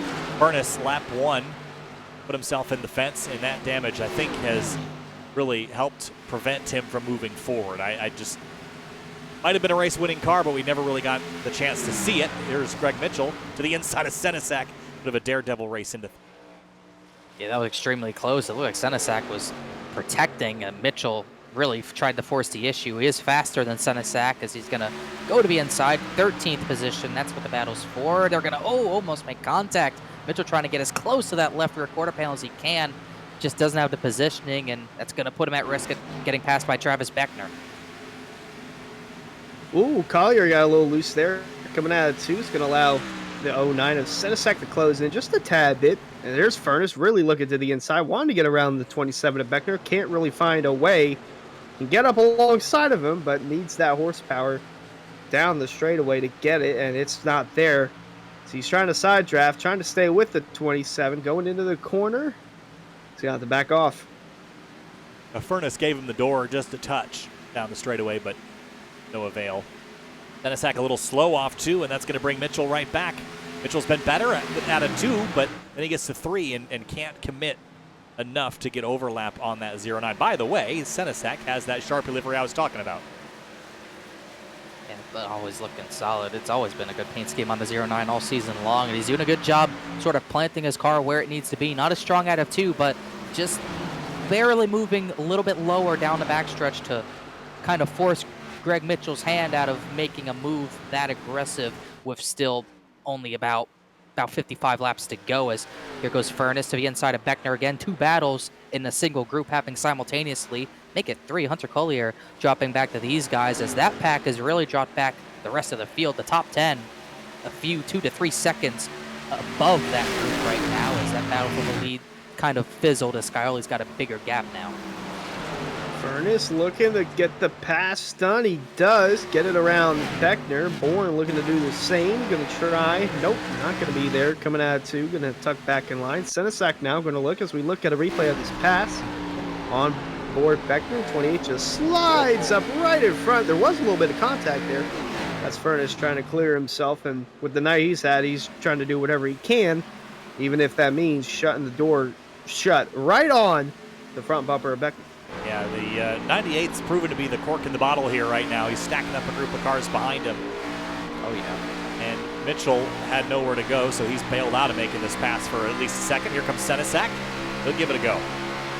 Yeah, it's probably Mitchell's best bet. Let 09 do the work, and if you can get back to 98, take advantage of the tire. He used up. Collier's in the wall. That may make the pass a little bit easier for Senesac, but it's no, Collier. A little bit of wall pop, it could never hurt, I suppose. It's going to, not intentional either, but that can happen sometimes. The 98 is going to try to battle back. That's not going to work. Oh, there goes the 2. There goes the 2. And Beckner crash. gets into it. Bourne. Look out, everyone. Caution's back out. 3rd caution of the night. Saw that coming. Yeah, 2 wide doesn't work there. Really ever. That was bound to happen.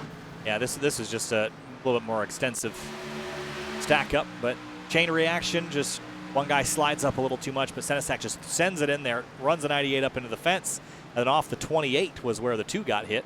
And of course the 16 and 27 got a piece of that as well, and Tom Bourne got the inside wall just. But that was a frustrating scenario for Ducar in particular, not really his fault, but just got wadded up here. Yeah, Senesac just never really made the bottom, and not even just that, he got sideways. He fired it in there so hard to try to clear the 98 and slide up in front of him, and just absolutely walloped him into the wall. And poor Greg Mitchell worked so hard to not be in that position, to get by Senesac, to not be in that spot, but unfortunately he really gets the worst of that with a few big hits, as everyone else can get another set of good years. This will be it, I think, right? 50 laps to go, roughly. This should be our final stop. We go green for sure, but you never know what's going to happen if we get yellows later in the race. This should leave drivers with 2 more sets after this, so they'll have tires to play with if we get yellows at different spots. Just like Monday night, I feel like we'll have a late race yellow within the last 15, maybe last 10 laps or so. But these guys do have enough fuel to go to the end. Tires going to be concerned if we get those late race yellows.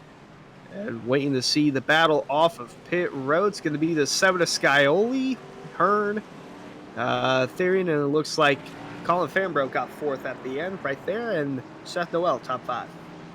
Look at your runners as they roll out of pit lane. While they do that, rickshotsauce.com. Fans, be sure to check out rickshotsauce.com for some of the best hot sauces made locally in South Florida. Be sure to follow the Rick's Hot Sauce Rookie of the Year battle in the Area Cup Series and see who will take home the $100 prize as the highest finishing rookie in innings. That's Rick's Hot Sauce.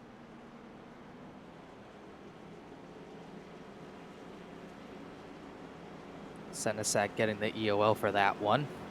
Unsurprising, but a little bit too overzealous in the turn one, which is easy to happen. We saw how much the 98 was really slowing that pack down, and that can happen a lot. It can't happen at a track like this, but it does happen a lot. You lose your patience, try to do something over the top a little bit too much, Hunter, but a track like Darlington, you can't have that happen. You got to keep a level head at all situations because you don't have any room for error, and when you go in with a hot head trying to make a pass, that type of stuff is always going to happen. Scioli's internet. Speaking of air, it's starting to blink. Yeah. Well, it's stabilized now, but for a moment, Hunter, that certainly was concerning. Yeah, that could open up the door for anyone, really. I mean, could open up the door, obviously, for Cameron Hearn. But Shane Therian's kept up with the 67, and we know that Fambro, Seth Noel, and David Weiss are pretty fast cars. Alan Elwood, who knows if he's still got some speed under there, enough race-winning speed. Still got a top 10 car. But with that damage, slowly repairing bit by bit, we'll see if that 49 can work its way inside the top 5 and possibly have a shot at claiming victory here for the second year in a row.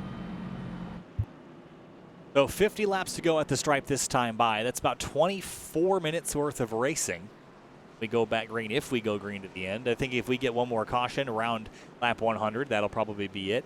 I wonder when the latest opportunity would be for people to want to take tires, Connor. I'd say if you've got more than 10 laps, you'd take tires. Otherwise, you'd probably not. But track position matters a lot more than it has at other tracks we've been at. So, I mean, when is that cutoff, you think? I think if we get a decently sized run, maybe about 20, 25 laps, you're taking your last set. I think the cutoff, if we get a yellow at 110, that's probably going to be these drivers' last opportunity to pit or stay out. I don't see if a majority of people stay out and you pit at around 120, even though you're going to have fresher tires, how hard is the pass here? I don't see you being able to pass that many cars at a track like this. I think 110's the cutoff, but we'll see what these drivers have in mind. Yep, going to be about 49 laps to go when they cross the stripe. Scioli on the bottom. Going to have to pay attention to this restart because that lead car just launches as soon as they get into the box. Here we go, lap 82. 49 laps to go. Back up onto the front straightaway, flag in hand to the starter. Scioli, Hearn, Therian, Fambro, Noel, your top 5. Green flag, back in the air, underway again.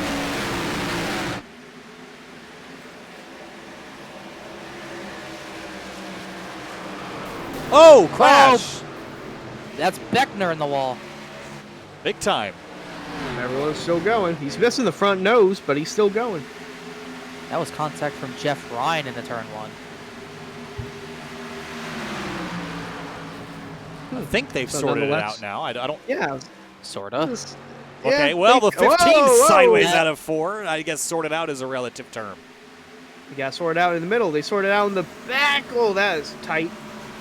Seems like that is Jordan. Is that Jordan Martin in the 45? No. It's Charles Canada. Charles Canada. Every time I see Jordan Martin, he runs that paint scheme. Uh-oh. Whoa, whoa, whoa. Rewind. That is way too low. That's Get not back up. Get back up. That Do is not not do a that. groove. That is not a groove, I don't think. No, that's 7 lanes below the below the racing line. That's how they intended that track to be ran, though. Kyle said it earlier. Tom Bourne is taking the legal route. Yes. Into turn 1 again. The 16 right up against the fence. The 15 with them. Up front, Scioli, Hearn, Therian, no changes there. The 5 car in the wall, everybody scatters. The 55 and, whoa, the 2 behind him. The 26 bailing out of line 2. No, it's getting crazy. That ain't going to work, guys. Paul Whoa, Evans whoa, is whoa. There's a car slow, really slow on the apron Ryan in the Swan. back. He's just Yeah, I'm getting not out of sure. the way. He's I was about to stopping, say. actually. No, he's not taking that line.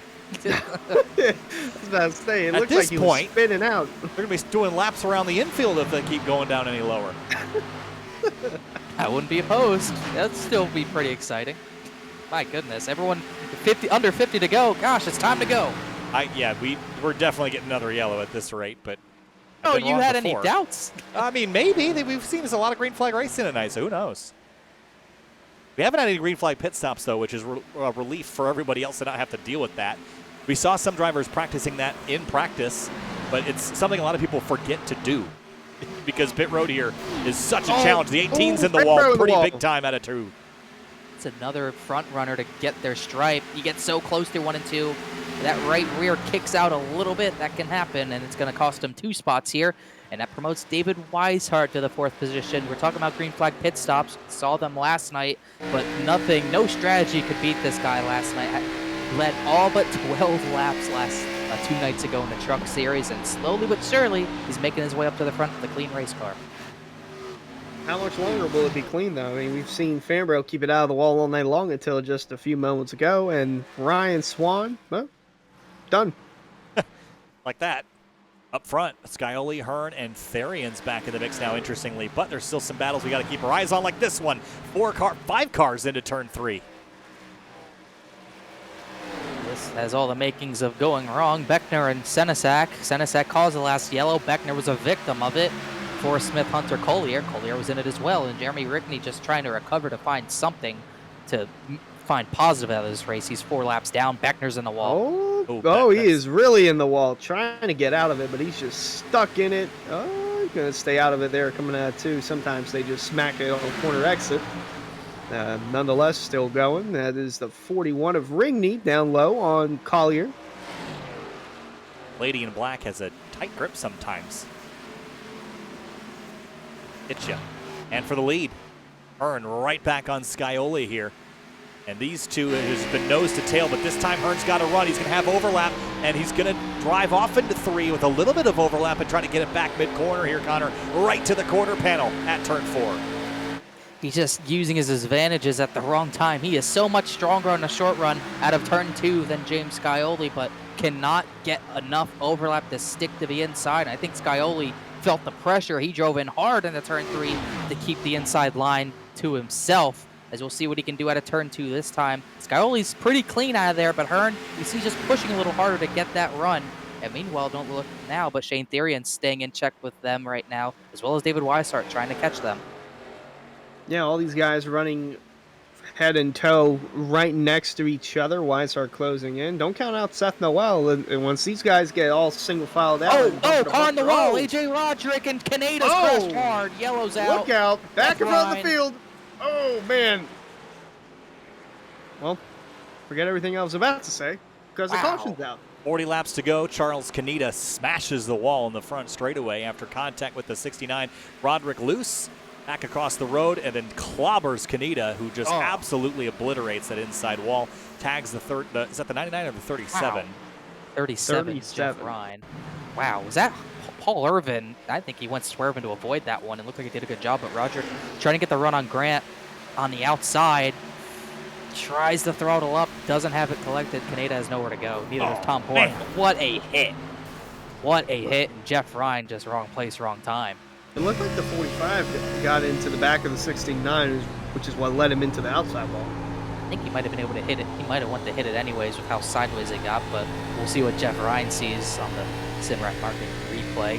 He sees a car to the inside. There's room on the outside to get through. Nope, here he comes. And just really bad timing as the field is going to come to pit road. Scioli and everyone's going to pit. Really? Alan Elwood's going to stay out. I'm a little surprised. Okay, Whoa, so I'm not. Therrien. I am not surprised to see drivers stay out. I am surprised to see pit stops. We're just on pit lane. I know there's some fall-off guys, but at this stage, we're likely to see another yellow. I guess I don't see the motivation on coming to pit lane now versus maybe waiting another 10, 15 laps for the next one. Trying to look at the times. The times dropped off Seth Noel's. It looked like he had 3/10 between his fastest lap on that run and the lap right before the yellow. Also in traffic, though, consider that. It's not true. Right after the restart there, you're not in clean racetrack, so you can't get your full potential. So Scioli's were about 3.5 tenths slower as well as Seth Noel. It's actually going to take 2 tires to get the advantage on Scioli. Everyone else takes 4. I don't know about 2 tires here. No, I don't know about 4 either. I'd rather have 4 than 2 though, and it only gained at a couple of spots. And again, this is like a non-committal strategy, right? You either go none or 4, but be right in the middle of both groups and only have 2 tires. You got Doesn't look like many people stayed out, though. It looked like more stayed out. 5 stayed out. But that's, I mean, again, we don't have that many laps to go. We'll probably get another caution or 2. So the thought is here, or if it's a full caution fest, you just stay out, you nail the restarts, and then you drive around under caution and bring home the win, like we've seen a couple times this season. The other strategy is it goes green, which I just don't think 4 tires are that big of an advantage after only a few laps after restart. I can be proven wrong. I'm not sure. I would have been not surprised to see nobody pit there. I'll go over to Hunter. Me and Kyle have went back and forth already. What do you think of here, Hunter? We're going to go just over 35 laps to go. If it goes green, no good for the guys who stayed out. But we've seen this before in the Lodgebox series. I think we saw it at IRP. You stay out, you get that track position, the yellows start raining down, and you're in a good spot. What do you think? Is it going to be anything like that tonight, Hunter? See, this is tough because if we go green to the end, then obviously the guys that took tires are going to benefit from this. But if we get just rapid cautions in the very end, I don't know if those that just came in and took tires are going to be sitting in a pretty comfortable position, knowing what we know about older tires here and how quickly they wear and how much of an advantage newer tires are. If this goes green, though, then it will help those that just came down Perry Road. But honestly, I'm on the fence with this one. It's like a 50-50. We'll see how it pans out. We're going to lap 95 here. We should get the 1 to green and restart with 35 laps remaining. There's the 1 to green. Fans, be sure to check out areiiracing.shop for merchandise to represent your favorite driver. Shop from our selection of t-shirts, sweatshirts, hoodies, stickers, and more at areiiracing.shop. All right, well, we got what we needed to get in. See what the drivers have left. Alan Elwood will restart on the front row. I liked this call for him in particular. Get that track position. You've had trouble tonight. I like it for Shane Therian as well. Track position, and he's got speed. So we'll see how this pans out. I think that if we get one more yellow in about 10 to 15 laps, everyone would pit again anyway. And I think at that stage, if you were to stay out, probably be a mistake, depending on how many people come to pit lane. So we'll see.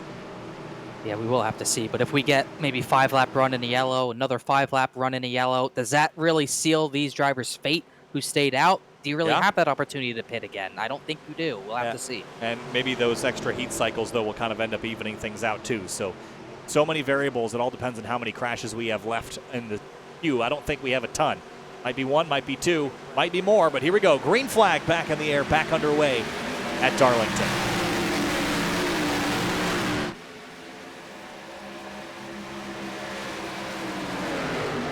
You can already tell this is not going to be pretty coming out too.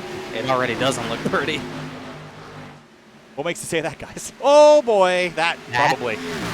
Yeah, that would do it. But here comes Noel. Wasn't sure about the 2 tires, but he has got positions from it. But Cameron Hearn is following him right through. But it's now Richard Thomas in between the 93 and a 67 as the battle for the lead heats up. Oh, they're in the wall. There they go. Come on, yeah, that's gonna be a big one. There they go. That's a huge one, Bruin. Here comes everyone to pile in.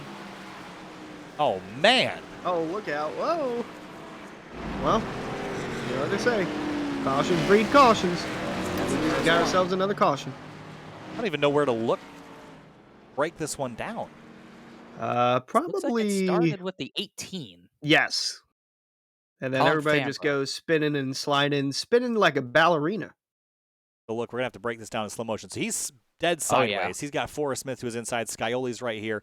The 18 goes back in the wall. Scioli, does he get through this? Yes. Yeah. The What a job. 25 gets stacked up Whoa, here. look at Weishart. Oh, he couldn't Oh, avoid no, him. And Chambliss checked up, and Chambliss checking up because of the incident is what set off the very back of things. The poor 26, one of the best-looking cars of the night with big damage. Tommy Ryan, Tom Bourne, Ed Robertson, Bryce Senesac, Hunter Collier. That's what we call a Darlington big one. And the 64 are back across the road here. I think the 4 should get a pretty good perspective of most of this. He was kind of behind a lot of it, but they'll all be out the windshield, which means it'll be easy to kind of see the scale of this accident. Checking up. Big hit for the 26. Look out. Bumper cars. Whoa. Whoa. Got through it. Found the hole. Good job.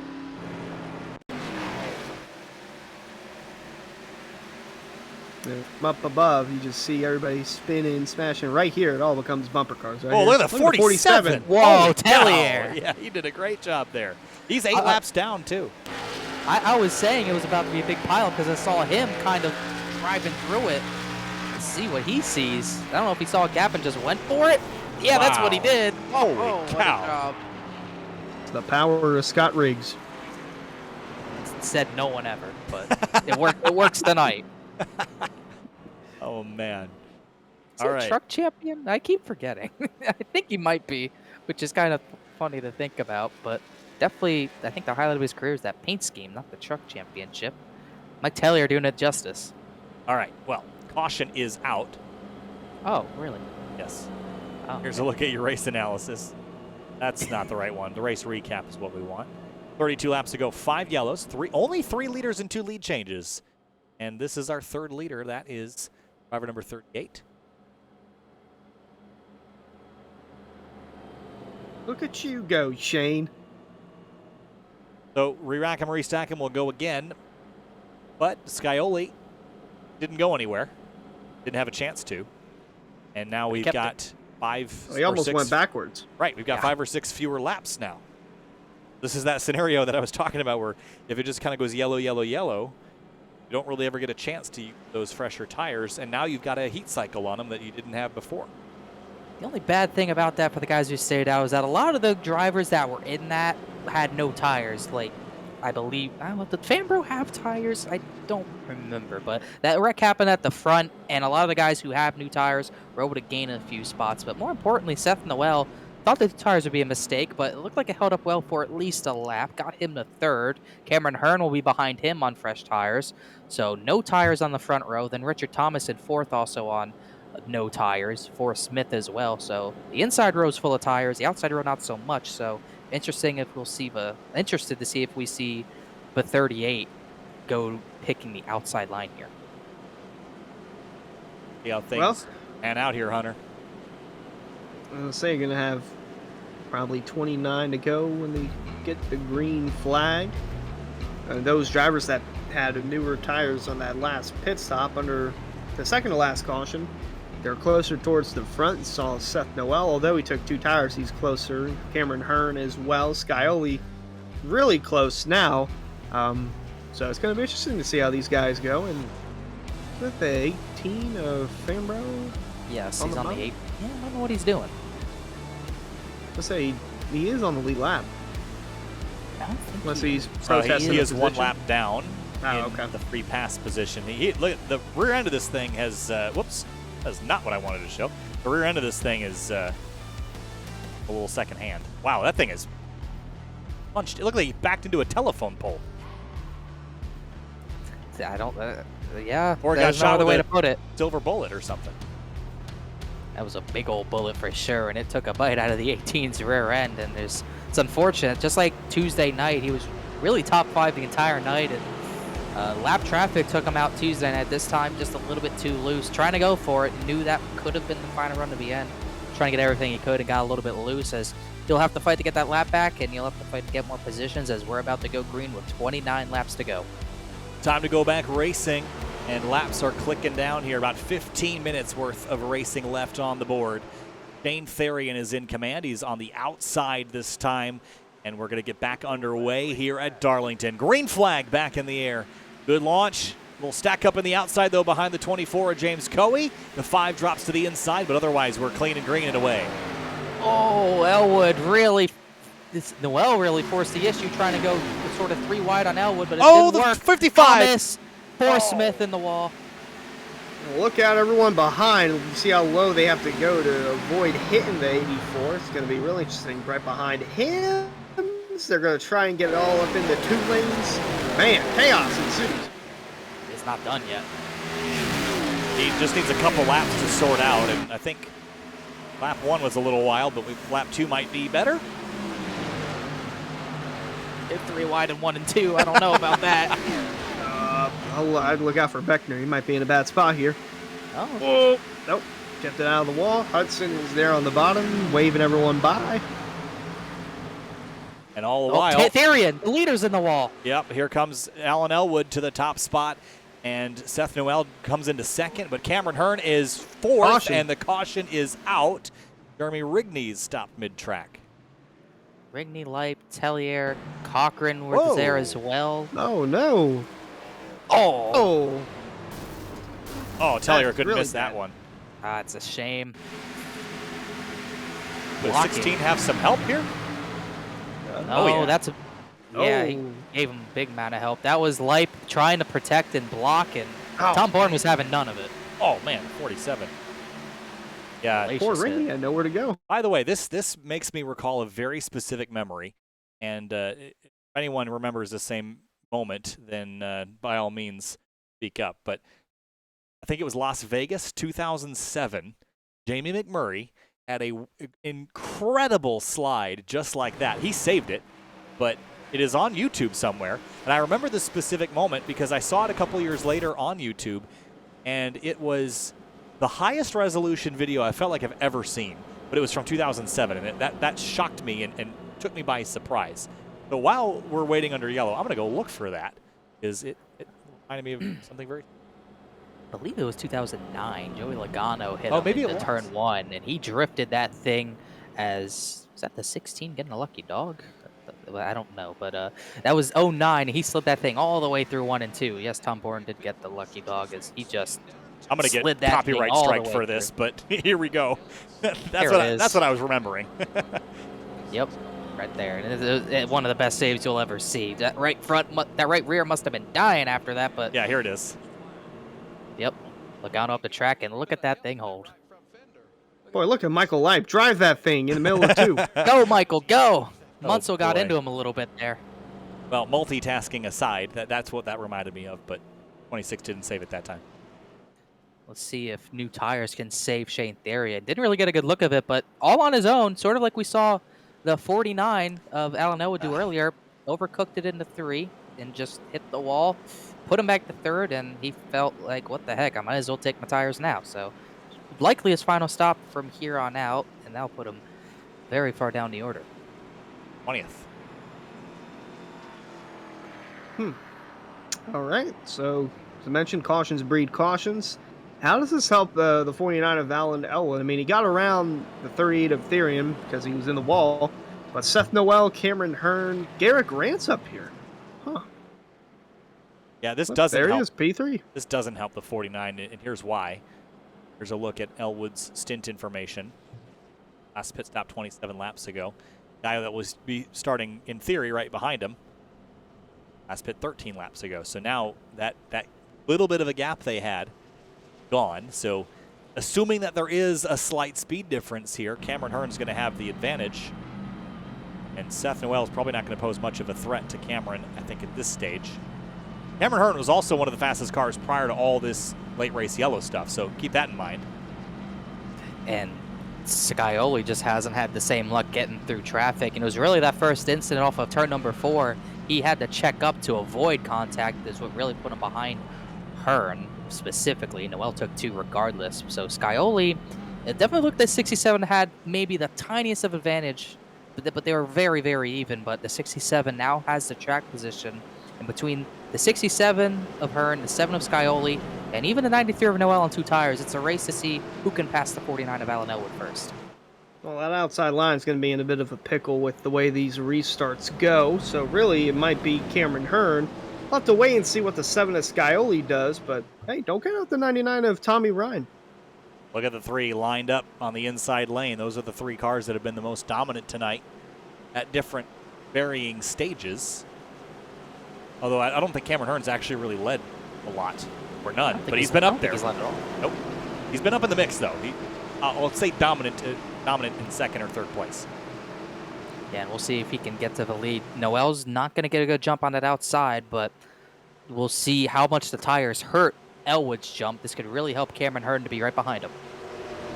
All right, here we go. 12 minutes is what it'll take under green. Here comes Elwood and Noel. Elwood trying to get his 3rd victory on the season. Same for Scioli. Green flag is back in the air.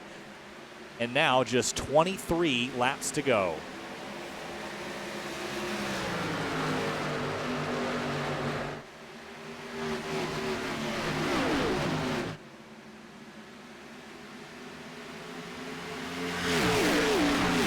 Oh, it's as smooth as they look so far coming out too.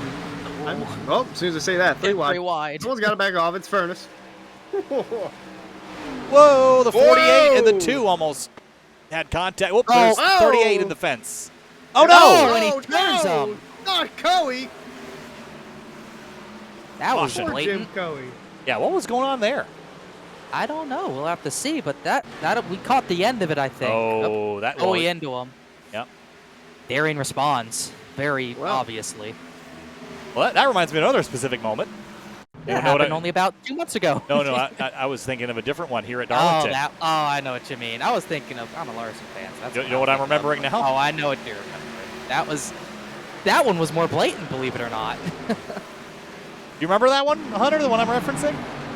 With Larson and No, Vegas no, with Bubba? no, I'm talking about Darlington. No. Oh. About a decade, or a little more than a decade ago. Harvick and Bush. There you go. Ding, ding, ding. There we go. Yeah.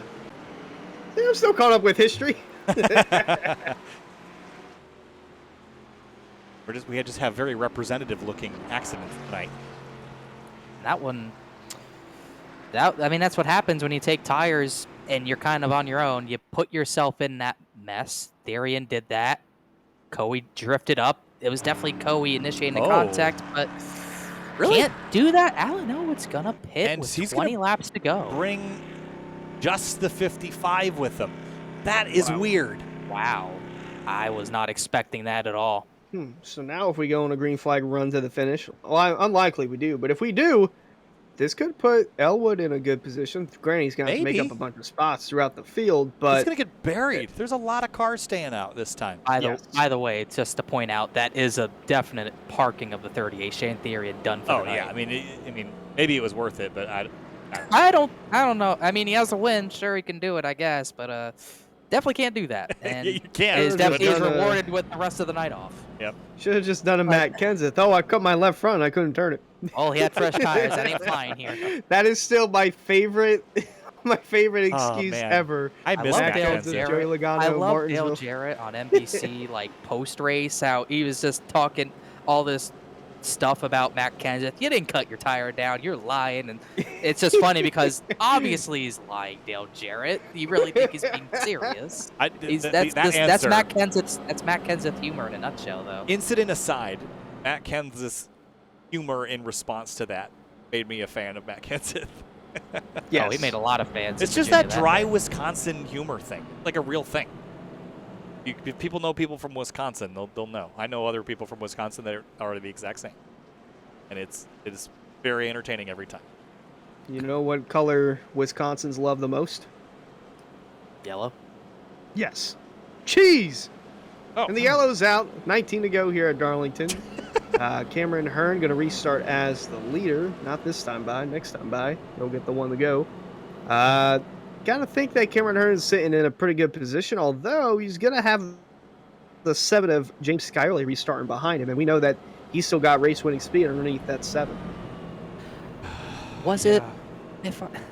We think back to IRP. Was it not Alan Elwood with the call to stay out and keep track position to win that race? I might be remembering incorrectly. was that the one that he tangled with the 38 also? I think the 38. I think it was Hearn and Therian who came together at the end of IRP. I love how I can remember a very distinct moment from NASCAR history from 12 years ago, but struggle to remember something that happened 3 weeks ago. Yeah, this was literally only 3 weeks ago. But yes, it was Elwood. He made really a similar call with. It was after a long green flag run, and then we got a yellow. Everyone pit for tires, and a little bit of a shorter run. He stays out. A lot of people like Cameron Hearn pit, and he's able to hold on as the yellows start to rain down, and he's able to win the race. It was looking like it was about to play out the same exact way, but he saw fresher tires on the row exactly behind him with 20 laps to go, and he bails out. Still really shocked by that move, Kyle. Yeah. Well, we'll see how it sorts out. All right, guys. I know it's chaotic. Let's pick a winner. Hunter, who you got winning this thing? I'm going to go with the 67 of Hearn. He was my second in command if anything happened to John Furness, and a lot has happened to John Furness, but I'm going to stick with the 67 Cameron Hearn. All right, I'm going to pick the 7. I think Skyoli is lined up right in the right spot. I think he'll get a good restart here, and I think he'll be knocking on the door to get by the 67 later in this race, Connor. Yeah, I'm going to go with Cameron Hearn. I just don't think Skyoli has enough of an advantage over the 67 to do anything. None of us picking Noel, still second, but on 2 tires, going to really struggle if we get any sort of green flag run. My pick is the 67. I think the 7's advantage here is just the fact that he's led laps tonight, and Cameron Hearn has not really led a significant amount. So I think the 7 is just faster, tires aside. We'll see if that works out for him. 17 laps is all that remains here at Darlington. Remember our rule, 1 green, white, checkered. If we can extend the race distance once, but not twice. Green flag in the air again and back underway again. Elwood drops to the inside behind David Weishart. He needs to go, go, go if this goes green. Skyoli, big restart. Immediately clear for the 2nd position over Noel as the top 7 or so get single file. It's a madhouse out of turn 2. Being led by Cameron Hearn. Got a little bit of a gap between he and Skyoli. Moving a little further back now. Elwood, fresher tires right behind Beckner without a front bumper. Gonna be interesting to see how he navigates through. Gonna move to the bottom, back to the top. Doesn't know what to do. Gonna give the momentum push to the 33. This is gonna get interesting going into 1.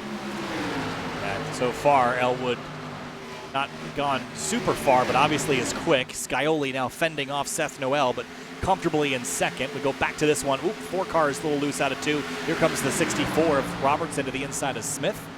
Cars have both been banged up a couple of times tonight. Elwood up to 12th, though. I don't know if he'll get there if we go green, but if he can take 2 or 3 cars at a chunk at a time, Connor, and get a yellow or 2, he might be in a great spot. Seth Noel dropping off the timing screen. Sorry, Connor.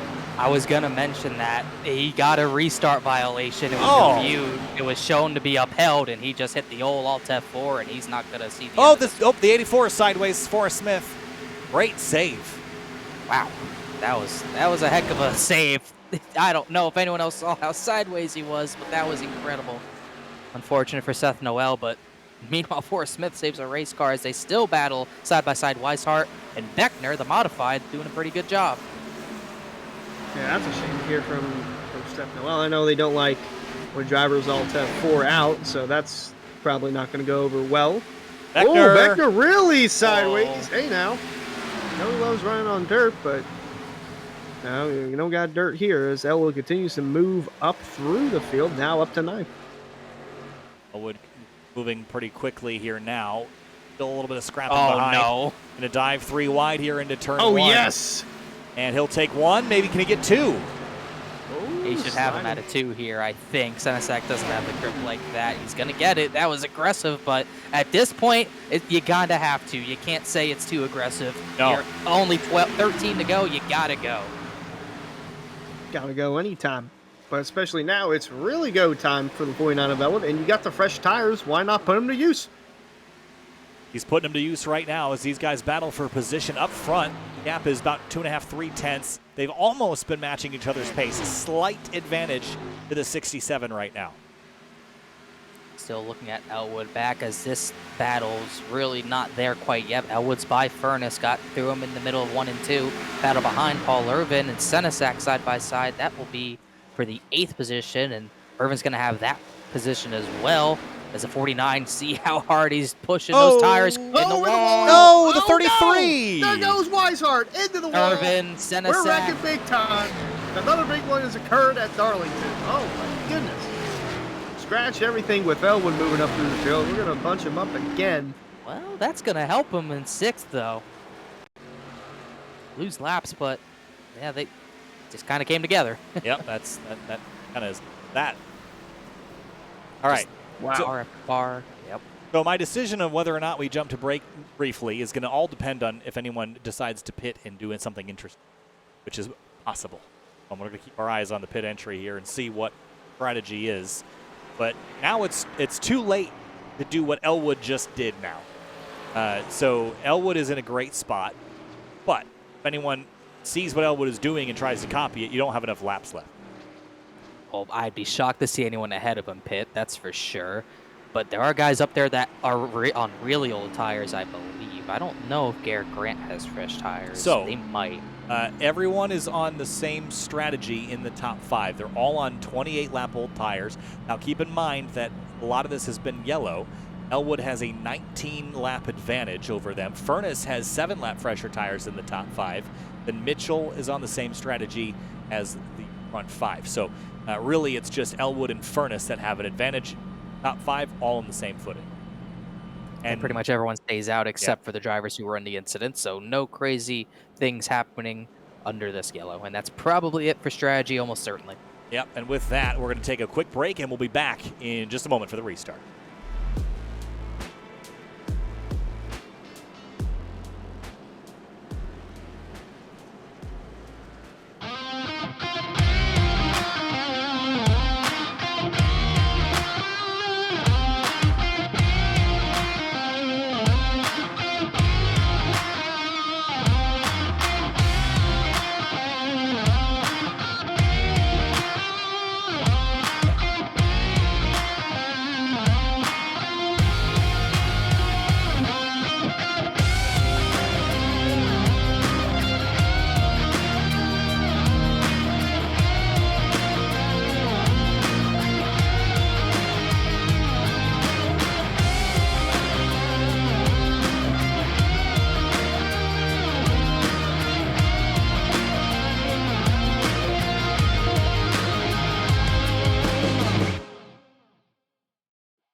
Back live for the Area Lodgebox Series. Thursday night action from Darlington. The track too tough to tame has been tough to tame for the most of the field in the last 20 or 30 laps. Multiple cautions, big accidents, multiple cars involved.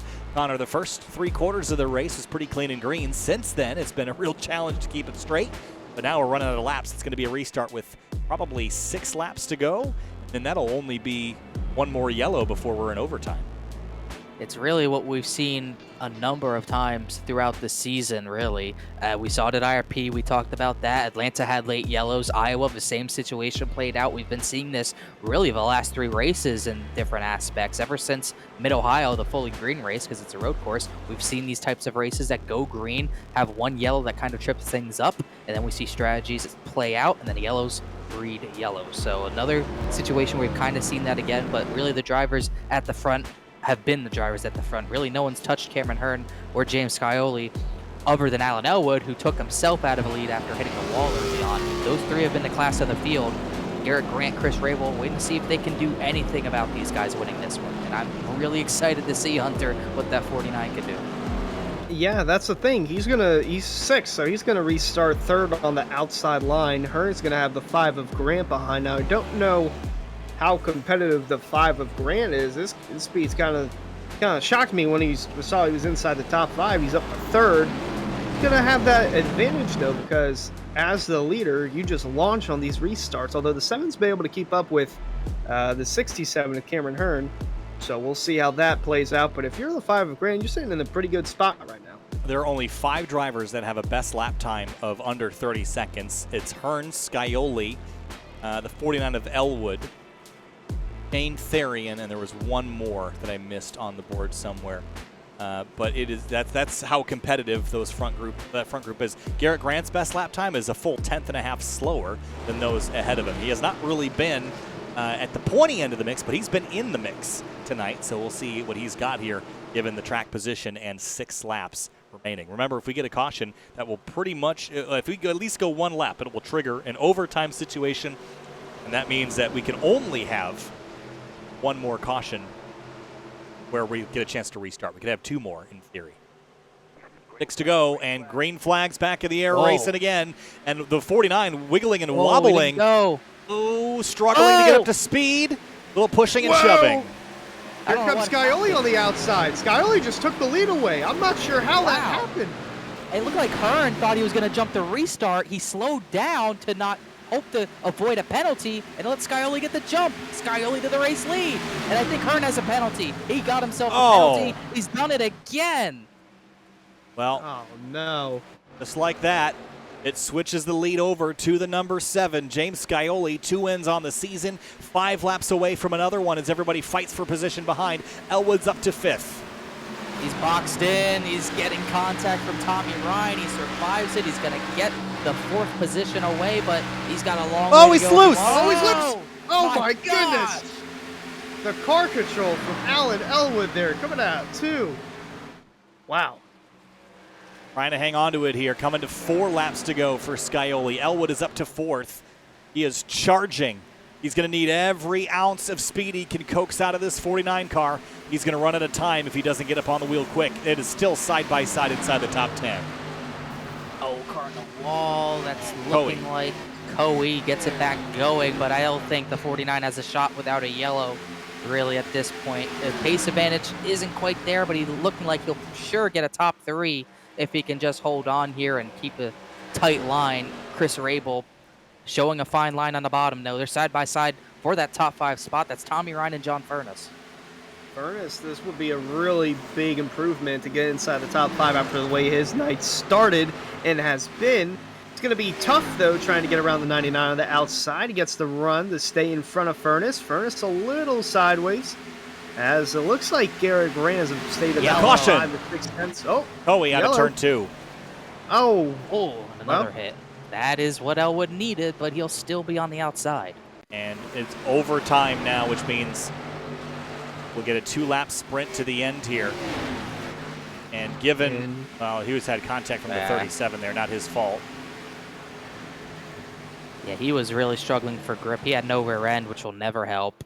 Actually, yeah, he did get a help from the 37, but that sets up a pretty important restart here. Yeah, so the situation for Scioli, I think, is still pretty good because the restarts have proven to be a challenge. So I think that it is like a 70-30 likelihood that we get a yellow to end this race. well, go back to Monday night. We had a stack up on the last restart, and that was it. So it could happen again tonight. And with what we just saw in that last restart, Elwood spun the tires, and a lot of drivers had to check up, and some were spinning in the back. So I feel like we might see a repeat of what we saw Monday night. I just can't believe Cameron Hearn did it again. We saw it at Iowa, the same exact thing. You jab the throttle and you go over that pace speed, they'll give you the penalty. And that time, it wasn't even that he really jabbed the throttle. He just went before the restart zone. That is such a crucial mistake. He had all the control in the race, and that's just such a harsh mistake. So Scioli takes advantage of that mistake, and Garrett Grant has put himself in second, Hunter. He is in a really good spot, one that he hasn't been in yet tonight or this season, a chance to win a race. Indeed, he has, and unfortunately he's going to restart on the outside line. But hey, James Scioli got the lead on the outside line at last restart. So if something similar happens to Scioli with what happened to Hearn, Garrett Grant might be in a position. I wouldn't count out the 5 just yet. We haven't even talked about Chris Rabel yet. Yeah. Look at him in third position. He's going to have the advantage of going once Scioli does. He can get the jump. Yeah, Rabel is certainly in a great spot. And quiet night. As you mentioned, we haven't really talked about him, not only recently, but just tonight in general. 7th to 3rd. Bless you. Oh.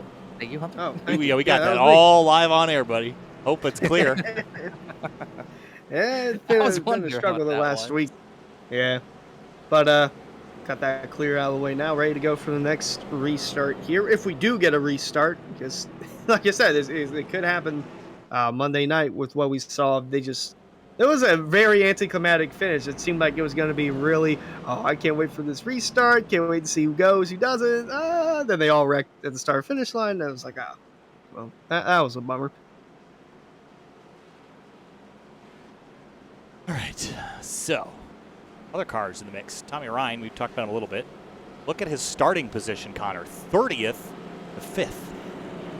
Really, really impressive. He impressed at Atlanta 2 weeks ago and really all 3 of the series, but this is even above that win 2 Thursdays ago because of just how hard it is to make up track position and do it with a relatively okay car. Has some front end damage and a little bit on the left rear, but He's really been able to play this right to get up to 5th. 25 positions gained on tonight. Same for Ricky Harden, also up 25 positions on tonight. Also a dinged up race car, but he's been able to stay in it and get up to the top 10. Yeah, Tommy Ryan, he was in space Tuesday night in the Truck Series in Atlanta. Then he comes back down to earth and wins Thursday night. He still got some speed underneath of it. With how fast he went into the sky, he's just that fast on the racetrack. P5. Look out for the 99. He might move up a couple positions. Lights are out of the pace car. We are in overtime now, and this is our one and only shot. If we get a yellow, the race is over. If we get back to the white, race will be over the next lap, whether we crash or not. An extra little stressor for people, Connor. Once you get to that white and people start wrecking, you just got to keep your foot in it. Man, I can only think how close Alan Ode was getting to that 3rd position on Chris Rabel. What a difference it would have made if that yellow came maybe a lap after. He'd be in a much better spot, albeit the 7 probably takes the outside, but it puts him in a much better position to attack if he's on the inside. But no matter now, not the situation. We're going green. All right, 2 laps to go here at Darlington. The final 2 laps of the race, whether they're green or under yellow. Time to go racing, and Scioli fires off. And there they go. They're stacking up at the backdrop. Everybody splits 3 wide, and we get around a lap. Watch out, Rabel slow. They're stacking up. They're able to keep it straight so far. Elwood trying to make the aggressive move. Garrett Grant shutting the door. Elwood has the run, but he's not there quite yet. You'll have a look. They're scrambling down the back straightaway, but they keep it straight so far. Elwood looking for the 2nd spot. That might be all he can get. James Scioli half a second out in front already. Coming off turn 4, they're door-to-door for 2nd. The white flag is out one final time around the lady in black. We will end under green tonight. Elwood and Grant side by side. He puts the 5 in the fence. The 28 upside down in turn 2. Horrible crash, tumbling down the banking, and everybody's going to have to drive through it, clobbering each other as James Scioli rolls through turns 3 and 4. Came into the night already leading the standings. He's going to walk out leading them by more. 3rd win of the season for James Scioli at Darlington this time, as carnage ensues behind him. Elwood 2nd, Rabel 3rd. Rest of the top 5. Harden gets 4th. Forrest Smith, Chambliss, Thomas, Mitchell. Really, really unfortunate for Garrett Grant. That was really, really crushing, as here comes another. Here's the driver who went upside down. He's still going to be able to finish in front of a few cars. We're going to have to take a look at a replay and see if there was any sort of contact between Elwood and Grant, because there might be a good bit of people in the admin tower tonight. Here's a look. Grant was not happy on the radio, as you can imagine. Side by side. Oops, sorry. I didn't need to get the wipe through. Let's go back a little bit. Is this Monaco? Yeah. I mean. Oh, yeah. Well, there we go. Oh, boy, what a hard hit. Take a closer look at this, though. Let's have another look. And runs up the hill. Yeah. I mean, he runs him up. He just ran him up the track. There was room there, but Grant held his line pretty firmly, and Elwood did not. Then Furness gets the worst end of his stick, as well as Tommy Ryan, crushed into a wall, really roof first. They were wrecking in the back as well. I think Cameron Hearn was involved. He was a lap down. All sorts of carnage. This is a gnarly impact for the 28. Just the first one here. It's hooked into the fence. Bam. Pile driven in upside down, roof first, then gets hit on the passenger side A-pillar, then skids down the racetrack, barrel rolls once, gets clipped in the nose, and how did he even flip back upside down? I think he gets hit again. No, just rolled over. Does he get the fortunate roll? I guess he does. Yes, he does. And at that point, get in first gear, get back going. Man, what a wild way to end this one. Here's a look at your race results. Scioli, Elwood, and Rabel, your top 3.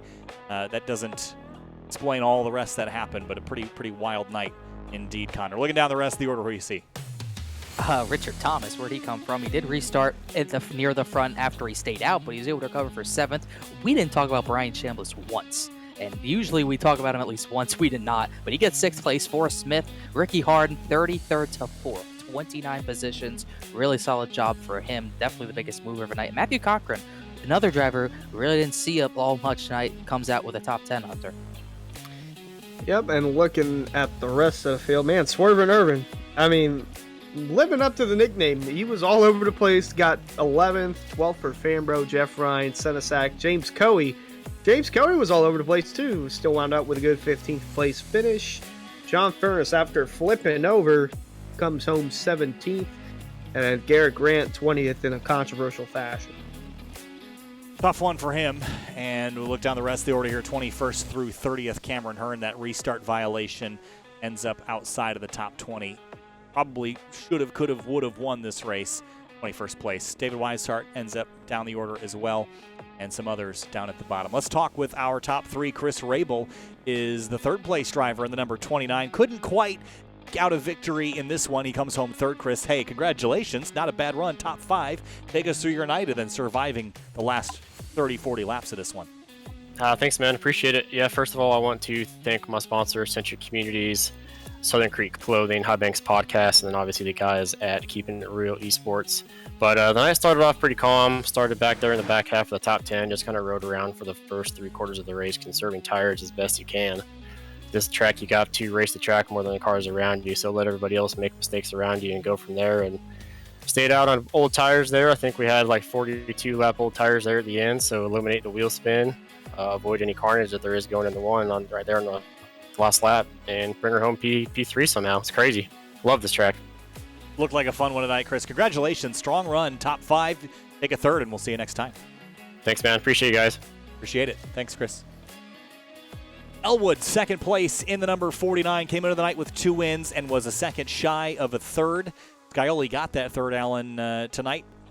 Late in the race, kind of made that strategy call. Almost worked out. Needed some more green flag laps there at the end. Probably take us through it. Yeah, just crazy race. I had to be overly aggressive there at the end. I already apologized to Garrett for the contact. It looked like it was net code, but still, I was just trying to send it in for second there in the last lap, and we ended up making contact there. So I hate it for him.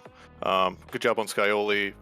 I made a mental mistake early in the race. I tried to tell a lap car where to go, and in that moment, I lost the groove down there at the bottom of 3 and 4. Went up and got in the wall. So I put myself behind the 8 ball with the damage and just tried to salvage tonight. And I thought maybe pitting for tires at the end might be a good call. And it almost worked out with all the cautions and everything. But, you win some, you lose some. So it's Darlington.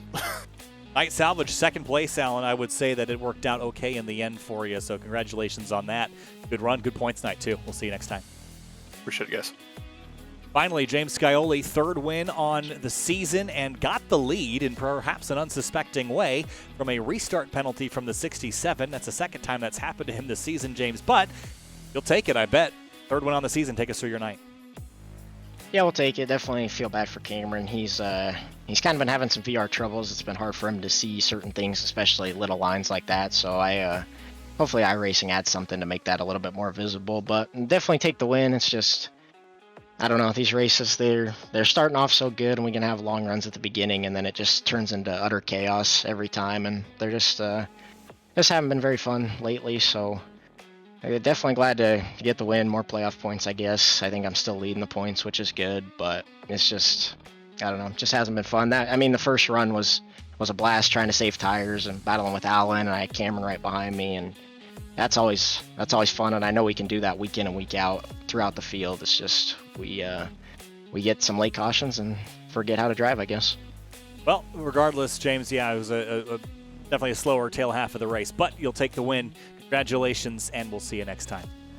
Yeah, thanks, guys, and just a big shout out to you guys and the admin team and everybody that makes this go around. I know that we're all trying to get it better, and I know that we'll get there. It'll just take some time. So thanks to all you guys, and then big thanks to Rick's Hot Sauce, Butt Kicker, Dandles Candles, and Matt Tools for all being on the car, and we'll go get him. We'll go get him next race. James Scioli, third win on the season. James, congrats. Thanks, guys. All right, Connor, brief final thoughts on this race. 134 laps, a little extra distance on the evening. Yeah, a lot of attrition. We saw it on Tuesday night as well. The attrition rate skyrocketed in the last 30 or so laps. It happened again, and we saw some unfortunate penalties. First to Seth Noel, then to Cameron Hearn. Again, second time this season he's done that. Got to limit those mistakes if he wants to up those playoff points. But at the end of the day, one of the faster drivers of the night won. Scioli was one of the better drivers. Led a lot of this one. Probably led the most laps and definitely deserves this one. Alan Elwood, maybe 2 to 3 more laps he would have had him, but just not in the cards for him tonight, Kyle. And Hunter, final thoughts here on Darlington before we head to the All-Star race next week. Well, tempers flaring as usual. Didn't expect him to actually make it to the finish, so that's kind of interesting. Nonetheless, it was still great racing all throughout the 3 area series, Cup, Truck, and the Lodgebox series tonight. Definitely didn't disappoint. Really excited for the All-Star race, in which that will be taking place this Tuesday night at the LA Coliseum with the ARCA cars. So this will be a fun one to look at on SimTV. All right, we'll see you next Tuesday here for LA Coliseum All-Star Race. We'll see you there. Thanks so much for watching. Kyle Heyer, Hunter Sleppy, Connor Horn. We'll see you next week.